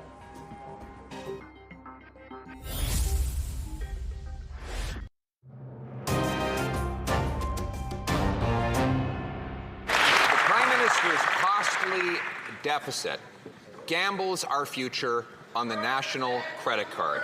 The Leader of the Opposition and his colleagues have an opportunity to vote for generational investment to build Maybe it's a good day for him and his Brookfield buddies who are dodging their tax bills, but it's a terrible day for the Canadian people stuck paying record-high grocery bills. We believe in Canada. We are investing in Canada. Yes. Today is the opportunity for every member of this House to join us. That is how debate in the House of Commons between the Prime Minister and federal Conservative leader Pierre Poilievre played out earlier this afternoon. We're just about 11 minutes from the vote on the budget that is going to take place in the room behind me, right here in the House of Commons. You can hear the bells ringing, which is the signal to MPs to make their way in here. For those who aren't voting remotely, I am told that Finance Minister François-Philippe Champagne just entered the floor of the House of Commons, so things are set to get underway soon. The stakes could not be higher for the federal government and opposition parties. If the budget fails to pass, we could all be facing another election. To help us break down exactly where the parties sit, should that be the case, Shachi Kurl is the president of the Angus Reid Institute, and she's with us live. Hi, Shachi, great to see you. Hey, Vashi, how are you? I'm good. If an election happened to be, in the cards in the next month or 5 weeks or so, how might it play out? How close are things right now? How far apart are they? Okay, well, let's just start by pointing out that 70% of Canadians want another election, like they want a hole in the head, like they want a migraine, like they want a flat tire. It's not something that they want. Now, that said, if they were asked to cast a vote, it's a pretty even contest for the Conservatives and the Liberals. The Liberals are up by 2 points, holding at about 40%. The Conservatives are at 38%. In polling parlance, that's a statistical tie. That could be a lead for the Conservatives in one world. That could be an even bigger lead for the Liberals, just depending on where the margin of error lands. But what it tells us is that there's really kind of 2 narratives right now, Vashi, when it comes to the broader fortunes of Pierre Poilievre. On one hand, you've got his favorability numbers really in the tank with Canadians. His net favorability score is sitting at -26, which means the number of people who have a good view of him versus the number of people who have a bad view of him, like the latter number is a much, much bigger number. Compare that to Mark Carney, whose net approval score is sitting at +13. people are a lot more enamored right now. Enamored is, does Mark Carney really, stir up an enamored feeling in people? No, he's kind of more businesslike. But the point is, people like him a little more. They have a better view of him and his performance than they do of Poilievre. And that really speaks to the challenges that Pierre Poilievre is having, even within his own base. His bread and butter in terms of political support demographically used to be 45-year-old or older men in this country. We have seen his favorability numbers, Pierre Poilievre's favorability numbers, drop about 10 points since the summer among the demographics that he counts on the most to deliver a vote for him. So those are some really worrying signals there. So again, two stories. Yes, in a hypothetical vote situation, the Conservatives do okay. But if it's very much based on leadership, we all know the challenges that Poilievre has been having very publicly. That plus his inability to get any traction in that critic role it's caused a bad fall for him. So no pun intended. So what about the things that people are worried about right now, or the things that they care about? Often we talk about like an issue set heading into an election. Did this budget change things one way or the other? Do you feel like it addresses, when you look at the issues that Canadians are most concerned about right now, do you feel it addresses those? And ultimately, if there were a vote right away, what would people be voting on? I think, we all know this, but it bears restating. When it comes to digesting all the ins and outs of what's included in that budget and then how that trickles down to people at the household level, it's really so much information that Canadians have not fully digested yet. So then the question becomes, which party and which leader can really make the case for ensuring that the issues that Canadians care about the most are ones that are baked into the budget and ones that are salient in this budget. And I think it's way too soon to tell on that front. But when it comes to, again, the issues that Canadians care most about, those issues continue to be the cost of living, affordability, the cost of food, the cost of, how much it is to live in the communities in which you are. Those things continue to be top of mind for Canadians. And those are the issues that they would choose to make their votes on.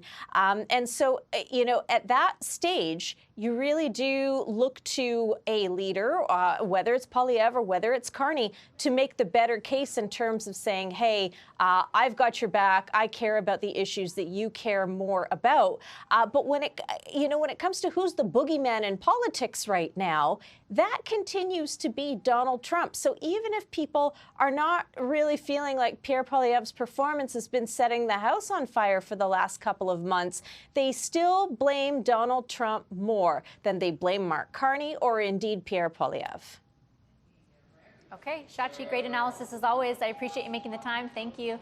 Shachi Kurl is the president of the Angus Reid Institute, coming to us there from Vancouver. We will take an extremely short commercial break because, as you can see, we are 6 minutes away. Cabinet ministers are just making their way into the House of Commons. That big vote on the federal government's budget takes place in just minutes, and we'll take you through it live. Back in a moment.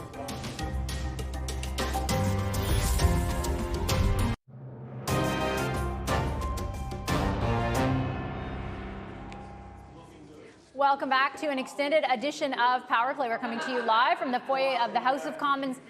A very active and loud foyer at this moment, with the bells ringing and the vote on the federal government's budget just a mere number of minutes away. I'm lucky to be joined by a special edition of our front bench this evening. Christy Clark, Lisa Raitt, and Tom Mulcair are all back to take us through this vote in the minutes ahead of it. Tom, I'll start with you. You've sat through a number of votes in minority governments. I think we have become accustomed to less drama because of that formal agreement between the NDP and the Liberals. Is this kind of drama fairly normal, especially around a budget vote?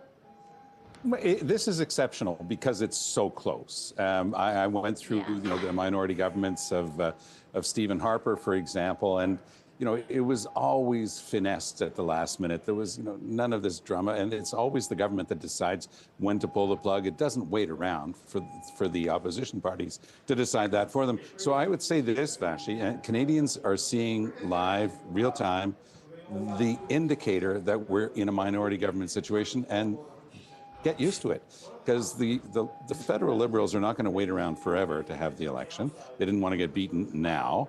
It might be next spring. More likely, without even bringing Parliament back next September, you go through the summer where you announce project after project after project. You spend money left, right, and center. You make announcements to make everybody happy. And then boom, you don't even allow Parliament back, no question period. You go to an election. I would put it on that timeline, about 10, 11 months away. I think that that's what we're looking at here. I can't see them going much longer, because this type of drama eventually loses its charm, and governments want to be able to govern, and they'll roll the dice. I'm just getting some information from inside the House, and we'll be able to show you a live shot as soon as that countdown clock comes to a conclusion. But the Prime Minister is there, Lisa. He's speaking at this moment with the Finance Minister. We see the interim leader of the NDP, Don Davies, is there.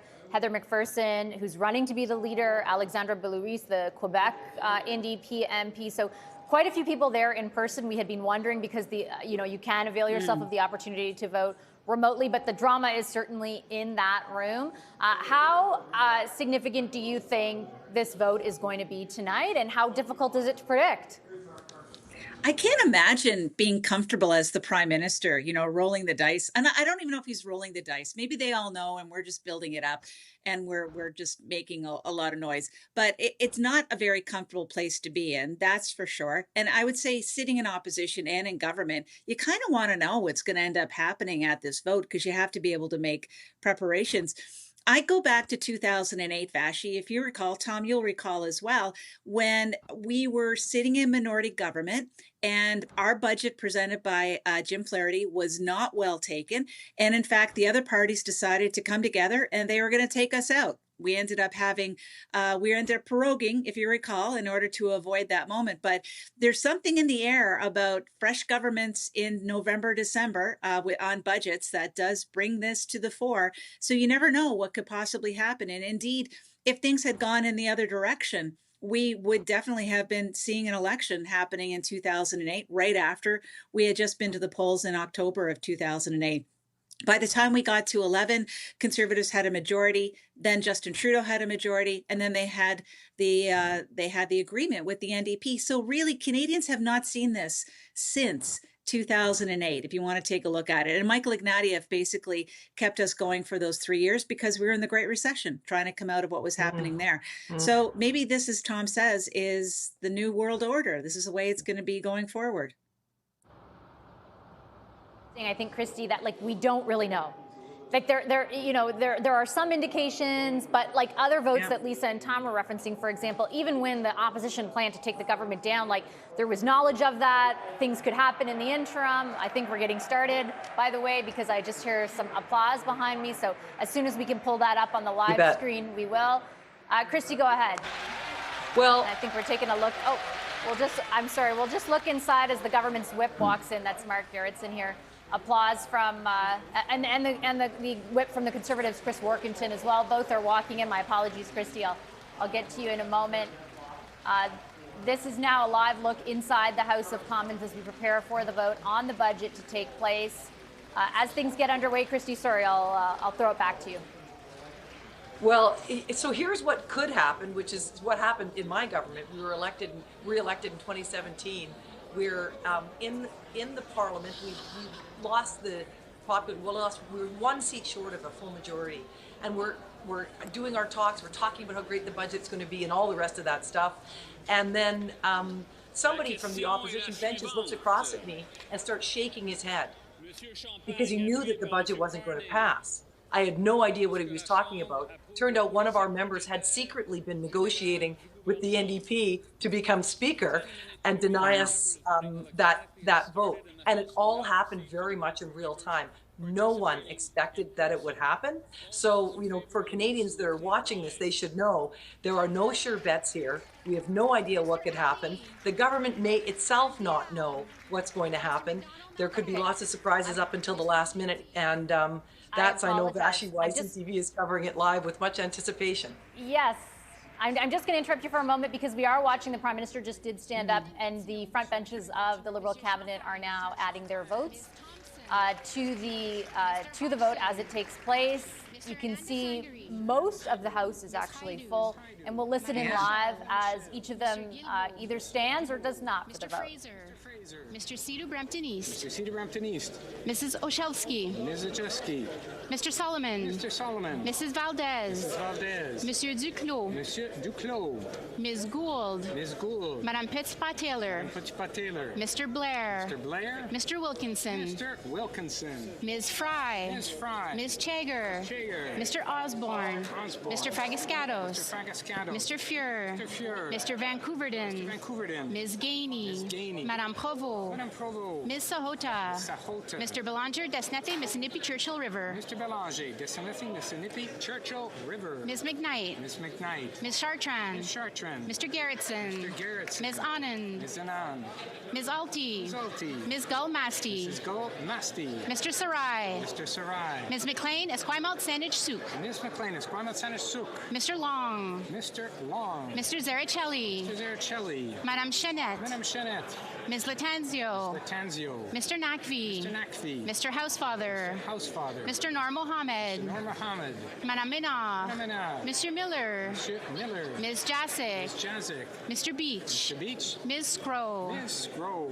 Mr. Duguid. Mr. Duguid. Mr. Erskine Smith. Mr. Erskine Smith. Mr. Fisher. Mr. Fisher. Mr. Dhaliwal. Mr. Dhaliwal. Madame Chatel. Madame Chatel. Mrs. Romanato. Mrs. Romanato. Mr. Lewis Kitchener-Conestoga. Mr. Lewis Kitchener-Conestoga. Mr. Assassi. Mr. Assassi. Mr. Grant. Mr. Grant. Mr. Letao. Mr. Letao. Mr. Bardizzi. Mr. Bardizzi. Madame Kayabaga. Madame Kayabaga. Mr. Lamoureux. Mr. Lamoureux. Madame Brière. Brière. Mr. Turnbull. Mr. Turnbull. Mr. Kellaway. Mr. Kellaway. Mr. Gay. Mr. Gay. Mr. Hogan. Mr. Hogan. Madame Koutrakis. Madame Koutrakis. Ms. Chi. Ms. Chi. Mr. Miles. Mr. Miles. Mr. Biddle. Mr. Biddle. Mr. Cormier. Mr. Cormier. Ms. Dillon. Ms. Dillon. Ms. Zerowitz. Ms. Zerowitz. Mr. El Khoury. Mr. El Khoury. Monsieur Fergus. Mr. Fergus. Mr. Fonseca. Mr. Fonseca. Monsieur Yacono. Monsieur Yacono. Ms. Khalid. Ms. Khalid. Monsieur Lauzon. Monsieur Lauzon. Mr. Maloney. Mr. Maloney. Ms. Suds. Ms. Suds. Madame Desrochers. Madame Desrochers. Ms. McKelvey. Ms. McKelvey. Mr. Gasparo. Mr. Gasparo. Mr. Hanley. Backbench. At this moment, you can see each of the MPs standing up to cast their vote in favor of the federal budget. The vote process will go through the Liberal ranks. Nothing unexpected at this point. Maybe the only point of interest being Nathaniel Erskine Smith, a Toronto MP, who last week released a video in which he criticized a number of points of the budget. Pierre Poilievre, the leader of the federal Conservatives at the time, insisted the media should be paying more attention to that, but Mr. Erskine Smith had contended also that he would, in fact, vote in favor of the budget despite his criticisms toward it. And he did, in this instance, as this vote is taking place, do just that. He voted in favor of the budget like all his Liberal colleagues so far. And now attention, of course, once Liberals finish their voting turns to opposition benches. There is not expected to be many surprises in the Conservative ranks. They have said that they will oppose this budget. The leader of the Conservatives, Pierre Poilievre, has said that 100% of the people in his party oppose the budget. The question will be, of course, around, most significantly, whether or not Matt Genereux, an Edmonton MP who was widely speculated to be ready to cross the floor to the Liberals, but instead quit his seat, will in fact vote with the Conservatives against the budget, or whether he will abstain, as he has done with two other budget confidence votes that were on amendments to the budget. We'll also be paying close attention to the Bloc Québécois, who have said today that they will vote against the budget. And then really it all comes down to the NDP. I mean, we'll see where things go, but likely it comes down to the NDP. 7 members of parliament, they no longer have official party status. Will they vote for? Will they vote against? Or will some of them or all of them or one of them abstain? Just to give you a clear picture as these rest of the Liberals continue to vote, we are very closely paying attention to abstentions. If 2 members of parliament abstain in the opposition ranks, then that allows the speaker to be able, and there's Elizabeth May casting a vote in favor of the budget, I should say, significant, of course, because earlier today she announced, despite her opposition in previous days, that she would support the budget. Some standing ovations there from another BC minister, Gregor Robertson, standing up for Ms. May's vote in favor of the budget. And here we go now, moving over to the opposition. Mr. Poilievre. Mr. Doherty. Mr. Schmale. Mr. Brock. Mr. Bazan. Mrs. Block. Mrs. Thomas. Mr. Deltel. Mr. Paulus. Mr. Upal. Ms. Landsman. Mr. Halland. Ms. Lewis Haldeman Norfolk. Ms. Dancho. Mr. Chong. Mr. Seaback. Mr. Barrett. Mr. Chambers. Mr. Albus. Mr. Lake. Mr. Richards. Mr. Aitchison. Mr. Small. Mr. Mazer. Mr. Jennis. Mr. Brassard. Mr. Duncan. Mr. Workington. Mrs. Cramp-Nyman. Mr. Khanna. Mrs. Roberts. Mr. Morin. Mr. Ross. Madame Vien. Mr. Godin. Mr. Martel. Ms. Rumpel-Garner. Mr. Cooper. Mr. Lloyd. Mr. Lawrence. Mr. Van Popta. Mr. Kelly. Mr. Généreux. Mr. Gould. Mr. Viss. Mr. Tucker. Mr. Steinley. Mr. Zimmer. Mr. Lobb. Mr. Baldinelli. Mr. Davidson. Mr. Malillo. Mr. Calkins. Mr. Redekop. Mr. Muse. Mr. Waugh. Ms. Rude. Mr. Ho. Mrs. Falk, Battleford, Lloydminster, Meadow Lake. Ms. Gladue. Mr. Majumdar. Mrs. Goodridge. Mr. Shipley. Mr. Bragdon. Mr. Tolmie. Monsieur Lefebvre. Mr. Arnold. Mrs. Gallant. Mr. Allison. Mr. Vierson. Mr. Epp. Mr. Williamson. Mr. Falk-Provencher. Mr. Diot. Mr. McCulley. Mr. Menegakis. Mrs. Wagenthal. Mrs. Jensen. Mr. Abultaif. Mr. Motz. Mr. Dalton. Mr. Dowdle. Mr. Cram. Mr. Morrison. Mr. Patzer. Mr. Leslie. Mr. Giovanni. Mr. Anderson. Mrs. Anstey. Mr. Au. Mr. Babber. Mr. Bailey. Mr. Bélanger, Sudbury Est, Manitoulin, Nickel Belt. Mr. Bexty. Mr. Bonk. Mrs. Borelli. Ms. Kobania. Mrs. Cody. Mr. Davies, Vancouver South. Niagara South. Mr. Davies, Niagara South. Mr. Dawson. Mrs. DeRitter. Mr. Gill, Calgary Skyview. Mr. Gill, Brampton West. Mr. Gill, Calgary McKnight. Mr. Gill, Windsor West. Mr. Nader. Mr. Gill, Abbotsford South Langley. Mr. Groslo. Mr. Guglielmin. Mr. Gunn. Mr. Aldi. Mr. Holman. Mr. Jackson. Mr. Kibble. Ms. Kirkland. Mrs. Conans. Ms. Cronus. Mr. Couric. Mr. Lawton. Mr. Ma. Mr. Mahal. Mr. Mantle. Mr. McKenzie. Mr. Reynolds. Mr. Stevenson. Mr. Strauss. Monsieur Blanchet. Monsieur Garon. Madame Normandin. Monsieur Brunel Duceppe. Monsieur Simard. Monsieur Fortin. Monsieur Thériault. Monsieur Champoux. Monsieur Perron. Monsieur Bonin. Monsieur Savard-Tremblay. Monsieur Sainte-Marie. Madame Larouche. Madame de Bellefeuille. Madame Gaudreau. Monsieur Beaulieu. Monsieur Blanchette-Jonca. Monsieur Lemire. Mr. Davies, Vancouver Kingsway. Mr. Boulris. Ms. McPherson. Ms. Kwan.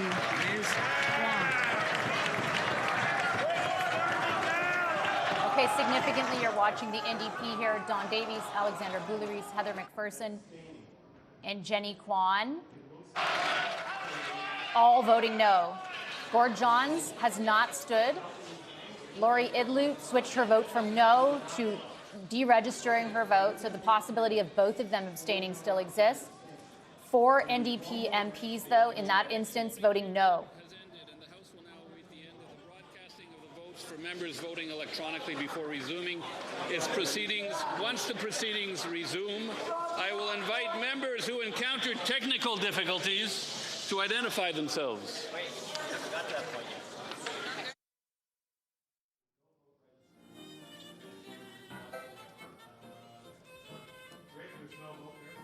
Okay, and now we're going to take a look as the votes electronically are cast. Most significantly looking for other votes that are either registered yes or no, or abstentions. We've got our eyes really focused on the NDP. It looks like there is, and here, yeah, Laurie Idlew has abstained, so that's one abstention we can count for sure. It appears that Gord Johns, another NDP, has abstained as well, and that would mean that that is enough abstentions to allow for the Speaker to cast the deciding vote. There she is right there, Laurie Idlew, NDP MP. If in fact that does remain the case, I just want to be sure of the fact that Gord Johns is abstaining. I know the other NDP MPs have voted against the budget, and I have not seen whether or not Matt Genereux has actually registered his vote as well. But it looks to me like the government will survive this vote if in fact it has played out the way I understand. Let's listen. Difficulties. They may now use the raise hand function and the chair will recognize them. Ms. Gazan. Yes, thank you, Mr. Speaker. I just want to make sure, like, this budget had nothing for MMI. I can't hear the honourable member. But the honourable member, if I could have a bit of silence in the House so I can hear the honourable member. How does the honourable member vote? Yes, I just want to make sure. Yes.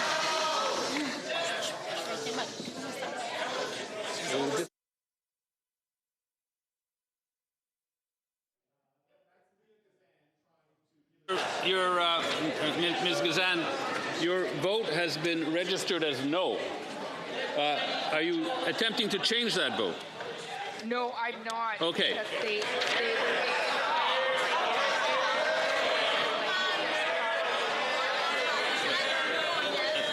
The honourable official opposition House leader has a point. Yes, Mr. Speaker, I had technical difficulty. I would like to vote no.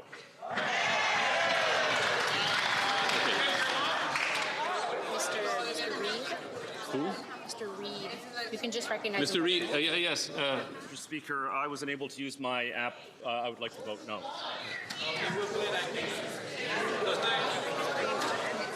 Anyone else? Okay. The table will now compile the results of the vote.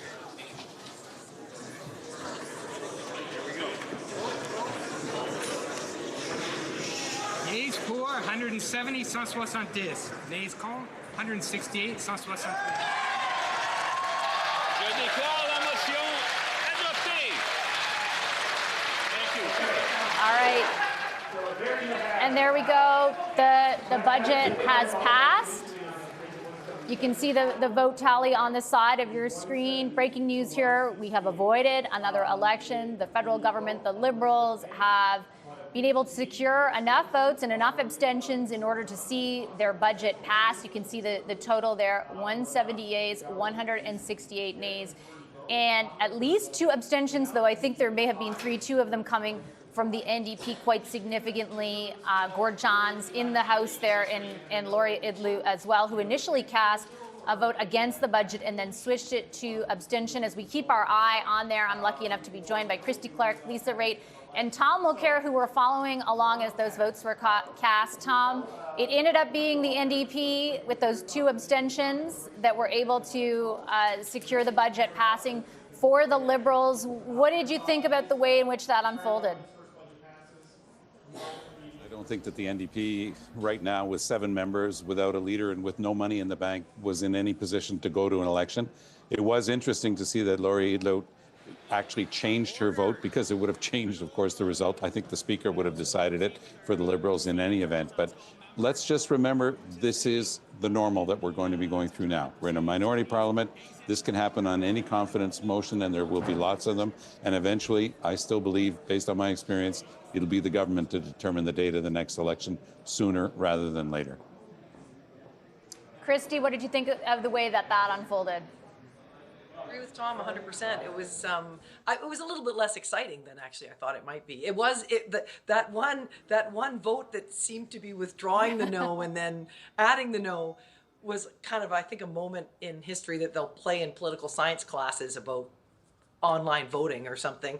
But it was, I never thought that the NDP were going to do anything but allow the vote to pass, because as Tom said, they have no money, they have no leader, they have no organization, they have, their party is really withered at the moment, and they need time to come back. So, it's sort of the new normal. There's no doubt about it. Not huge surprise that it passed at the end of the day, but close should remind us that voting matters, and democracy depends on people participating, and this is the kind of outcome that, I think really proves that democracy can work in Canada. Yeah, every vote matters, right? There are many MPs there who just, Lisa, won by a few hundred votes, for example. Were you surprised by anything in the way this played out, or ultimately is this the NDP determining they can't afford to go to an election? Well, I found something really interesting. I found it interesting that both Scott Reid, who is caucus chair, and Andrew Scheer, who is our House leader, had to register their votes afterwards because they both had problems in their apps, which is interesting because they were both in the House as well. So one could possibly surmise that maybe they were waiting to see which way the vote was going to go themselves before they decided if they were going to abstain or if they were going to vote against it. So once they saw the NDP had done the work, then they could vote against the budget. Maybe I'm reading too much into it, but it is curious. No, that is kind of interesting. He said, I think Andrew Scheer, to be fair, I heard him say technical difficulties, so I can't assign they both did. Intent. But I do know, Tom, that Andrew Scheer and Don Davies had been in quite frequent communication over the last few weeks since the budget was introduced. So certainly it was a live, the discussion about avoiding an election was a live one among opposition parties. Well said, Vashi. Amongst opposition parties, it wasn't just the NDP that didn't want an election, because if it had been the Conservatives that had pushed this thing, I think there would have been a very heavy political price to pay. Good news, Canadians can go back to preparing and wrapping their Christmas presents and go through a normal holiday season. And we can go through all this again in a couple of months. Vashi, I think Lisa is really onto something here. This whole thing, she's absolutely right. I mean, she's been in the Conservative caucus before, so she knows this environment a little bit better than I do. But it does seem odd that those particular two people would have had to re-register their vote. Yeah, I will say also, it looks like Matt Genereu's now vote is, he's also an abstention, which is interesting because, which is interesting just given all the sort of drama that unfolded. I don't know if he's going to stick around, Lisa. I don't know if you know better than I do, but till the spring, if in fact he wasn't willing to vote with the caucus tonight, I feel like that sends a pretty clear message. Yeah, I was wondering, I was looking to see what was going on there as well. And I guess they'll deal with it in caucus. But I think the leader's been very clear that Matt's in caucus until the spring, as long as he's sitting there, and they're very supportive of him. Okay, I'm going to leave it there. Thanks, everyone. Don Davies just stepped up to the microphone, so I appreciate your time tonight. Christy Clark, Lisa Raitt, and Tom Mulcair, our front bench. Let's take a listen in live to the interim leader of the NDP. In the lead up to Budget 2025, New Democrats made it very clear that it needs to address head-on the crises facing Canadian families and invest in the programs that Canadians rely on. We have record unemployment, particularly among young people. We have a housing shortage and a cost of living crisis in communities across the country. Our cherished public health care system needs to be expanded, not cut. We need better childcare. Since the budget was presented almost 2 weeks ago, we have taken the time to listen to our constituents and to meet with stakeholders. It is clear from those conversations that this is a budget that does not address the real needs facing Canadians. It fails to meet the moment deliver transformational change, or address the urgent needs facing Canadians. While there are elements of the budget which reflect our concerns, on the whole, this is a conservative budget. From reducing healthcare funding to provinces, to making deeper cuts to services than Stephen Harper's budgets did, including to programs that are helping Canada's most marginalized communities, to reversing action on the climate crisis, this budget fails to deliver the policies our country needs. It particularly fails Indigenous people. But through these discussions, it became equally clear that Canadians do not want an election right now. The consequences of defeating this budget would not be to improve it or to help Canadians. It would be to plunge the country into an election only months after the last one, and while we still face an existential threat from the Trump administration. On that basis, we engaged in conversations with the government about improvements that could strengthen the budget and earn our support. At this time, the Liberals have not been willing to make those changes. And so, we have decided to put the interests of our country first, to vote against the budget, but to help prevent an election. Canada is facing instability and overlapping crises. In these challenging times, we must put our country's well-being first above partisan interests. When the next election comes, whenever that may be, Canadians will hold Mark Carney responsible and to account for his record and for the choices that he made in this budget. But today, New Democrats are choosing stability over political games. It's not just partisan interest, though. I mean, your party's abstention just allowed for the government to cut thousands of public worker jobs. How do you square that being the party of workers? Well, this is a Liberal budget, and this is what happens when you vote for Liberals, is these are the kind of neoliberal, neoconservative policies that you get. And we've opposed this budget. That's why we stood up and we're voting against the budget. We can't support it. They did not earn our support. And we tried to make changes to this budget. But at the same time, again, Canadians clearly don't want an election right now. And given the serious economic challenges facing our country right now, we don't think that it would be good for our country. So New Democrats have expressed our opposition to this budget, and we have said that we are not going to force an election right now that clearly Canadians don't want, and our country doesn't need. Was this about your electoral prospects? Go ahead. Was this about your electoral prospects, the fact that the NDP can't afford an election right now? Not at all. No, I mean, this is not about us. This is about Canadians, and that's why the NDP, we took our time last week to go across the country to talk to Canadians, our constituents, and find out what they said and what they wanted. And it is very clear. There is a strong consensus in this country that Canadians do not want an election basically 6 months after the last one. They also are feeling the precarity and the instability of the moment. We have Donald Trump still menacing our country and serious economic issues. Canadians want us to be in Parliament addressing those serious issues, and so that's why we're taking the position that we're doing. Why isn't your caucus united? Why isn't your caucus united? Why aren't you showing a united front? Well, look behind me. Our caucus is entirely united. You voted differently. No, we didn't vote differently. We voted no against this budget, and we had a couple of abstentions, which is, of course, that happens in many cases, but nobody voted at cross purposes. Did you get any abstentions prop up the government? The abstentions prop up the government. I think there were abstentions on the Conservative side too. Are they propping up the government? Why don't you go ask Pierre Poilievre?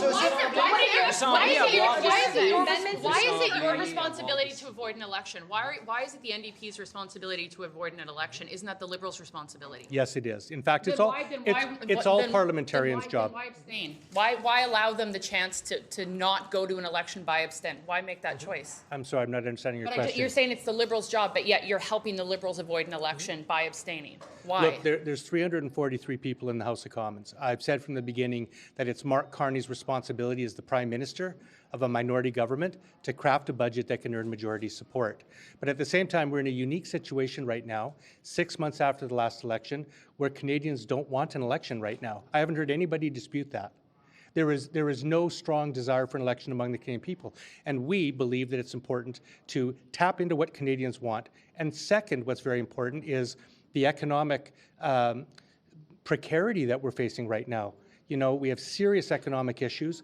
Mr. Trump is changing his mind every day, and it's not the right time for our country to plunge into an election.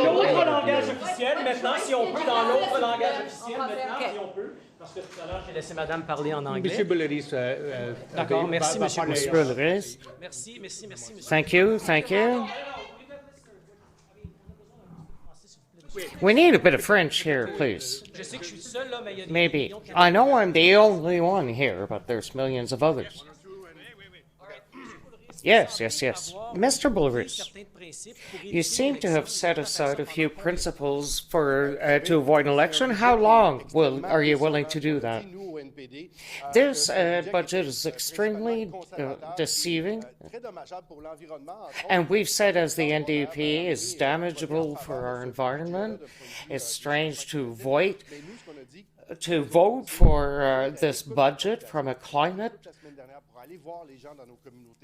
And we took all of last week to see the people in our communities, and the people were clear. They said, we don't want this budget, but it's irresponsible to trigger an election. So we assumed our parliamentary responsibilities and being responsible, saying Quebecers and Canadians don't want elections. So that gives us a few months ahead of us, and we'll see what the next steps are. It's a minority government. How long will it last?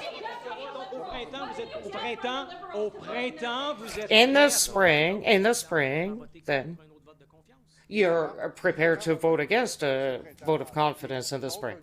Obviously, we'll vote against a Liberal government that works against the Conservatives, cuts public service.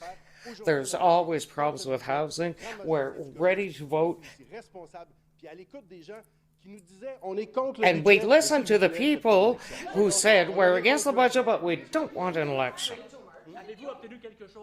Did you obtain something for your abstention? You know, we've had some discussions. We pushed the Liberals to get concrete results. There was total immobility on their part, so in that context, that pushed us to vote against them.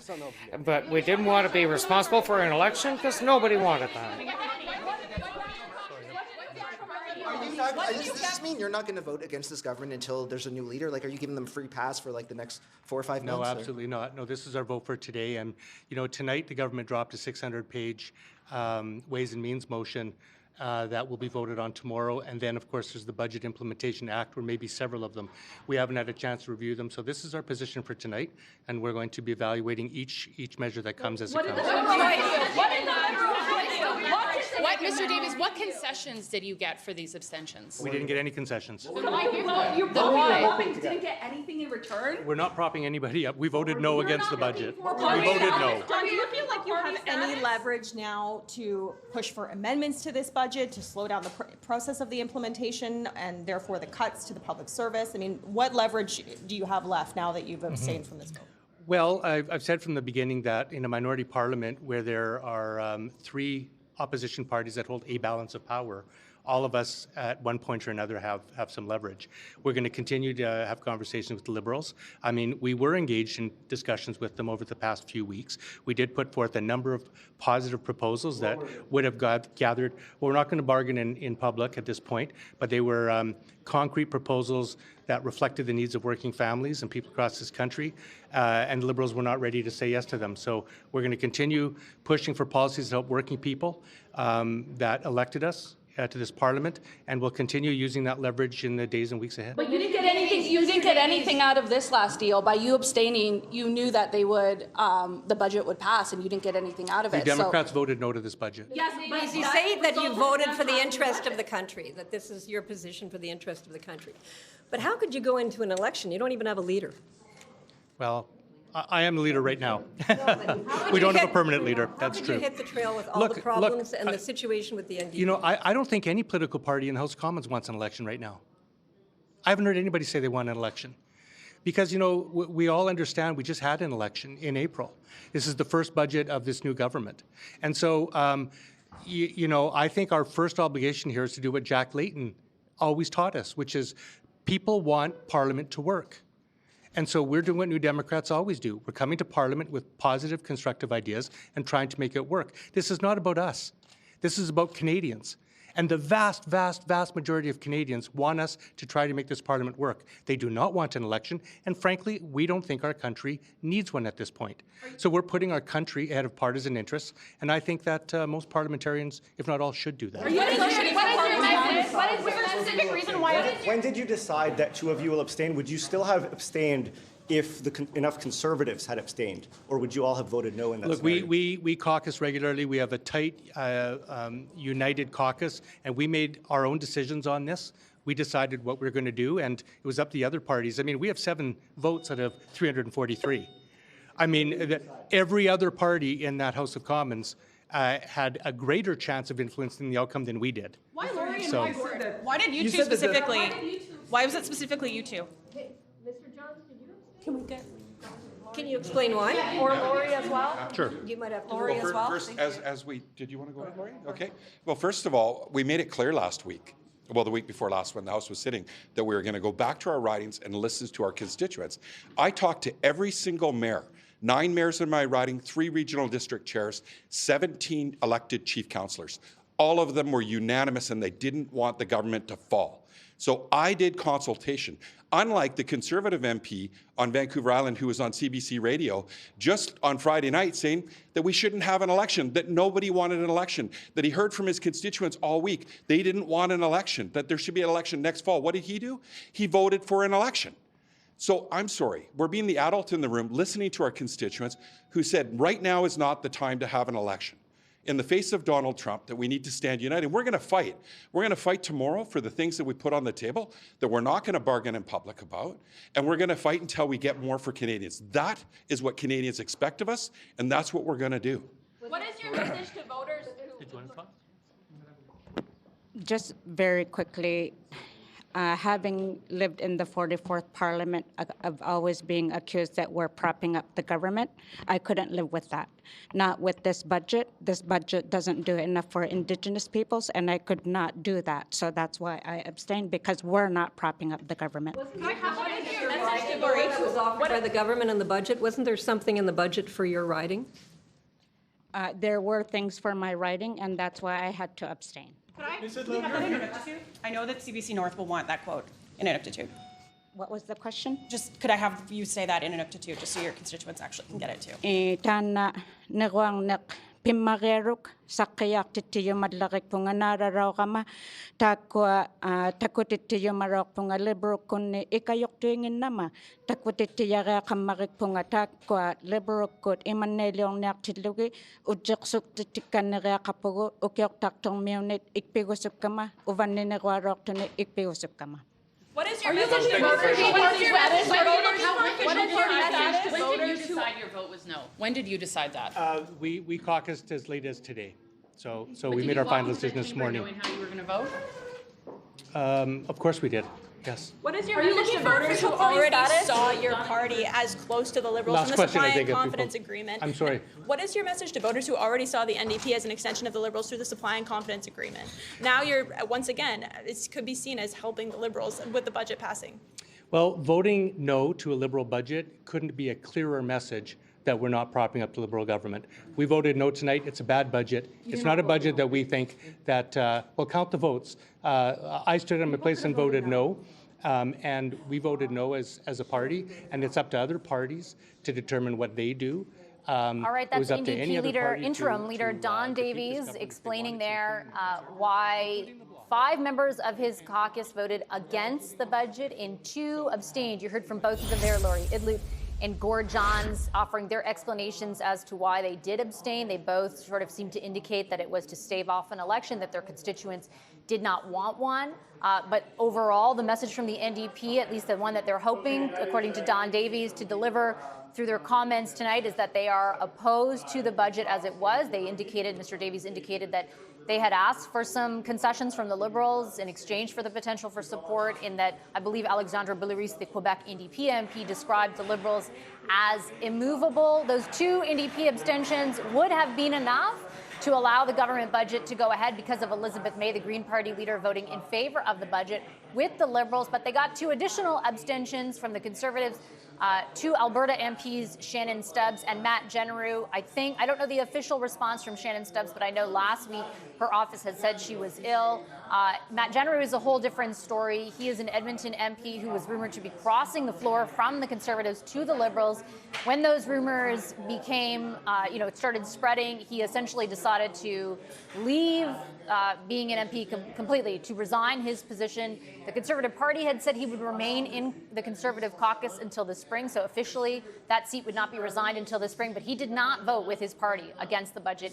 He abstained tonight instead, so 4 abstentions. I want to bring in my colleague, senior political correspondent Mike LeCouture, to unpack the significance of all of that. First of all, let's start with the NDP, Mike. Your interpretation of the message that they're trying to deliver to Canadians to try and explain their vote, which is kind of two-part, right? 5 against the budget, 2 abstaining, which did allow the budget to go ahead. Yeah, I think I looked exactly at what Laurie Idlut said, the MP from Nunavut, where she said, there were things in there for my riding, and that's why I had to abstain. Now, for people at home who might think that that doesn't make a lot of sense, well, by abstaining, she would have known that that would have allowed the passage and would have meant that those things for her riding could go forward. So not to say that they bought her vote, but certainly they possibly would have paved the way, the Liberals would have, to make sure that even though in this budget there was a big focus on the Arctic and on the North, that they did give her a bit of an out here. Gord Johns from BC, he had said that he spent the last week consulting with people in his riding, mayors, different leadership groups within his riding as well, and saying the overwhelming response was that they didn't want an election. So the NDP here essentially choosing that this government should continue with a budget as flawed as they believe it is right now, but that should continue rather than plunging this country into an election. Now, your front bench has gone at great lengths today at saying that why the NDP likely also doesn't want to go into an election. They're dealing with a leadership campaign right now. They also don't have tons of money to be able to run a full election campaign. So probably a little selfish on that end as well, and self-serving to make sure that they didn't have to do that. But you heard Don Davies there say that, look, this is not the last vote and not the last vote on money bills and confidence votes of this particular government. They can oppose at different places. They just feel like this is not the time nor the place to bring this government down right now, because as the math would have it, we would be heading to the polls around Christmas time, and nothing that I think any Canadian would probably want right now. And certainly the polls are showing that, and the politicians believe that. And so it feels like they had a bit of an out here and they took it. But certainly by Don Davies standing there with his NDP colleagues trying to say this still isn't good enough as part of the Liberal government, and hoping that they will negotiate more, to the point that Alexandra Boulouris has said they seem immovable. Well, I think they're trying to put a scare into the Liberals at this point and then look for more negotiation down the road. Yeah, because there will be other votes that matter in this way. Just really quickly on the Conservatives, Mike, just got a response from Shannon Stubbs' office. I'm just going to read a portion of it. Her office says she's been on approved medical leave in the early stages of recovery from major jaw and chin surgery. It goes on to describe, her gratefulness to the hospital staff. The surgery was originally set for last spring, but it was postponed when the Liberals called an election. When it was rescheduled, very few surgical dates were available. Essentially, all medical approvals were granted months before any notice of the budget. So her office says she's essentially recovering from this significant surgery, and therefore that was scheduled before all this stuff, and therefore was unable to vote. So the big focus for the Conservatives in the coming days, at least from the media's perspective, in questioning the Conservatives, will be Matt Genereux's decision to abstain in what it says, and whether he just remains in caucus until the spring, as the leader of the party had indicated he would.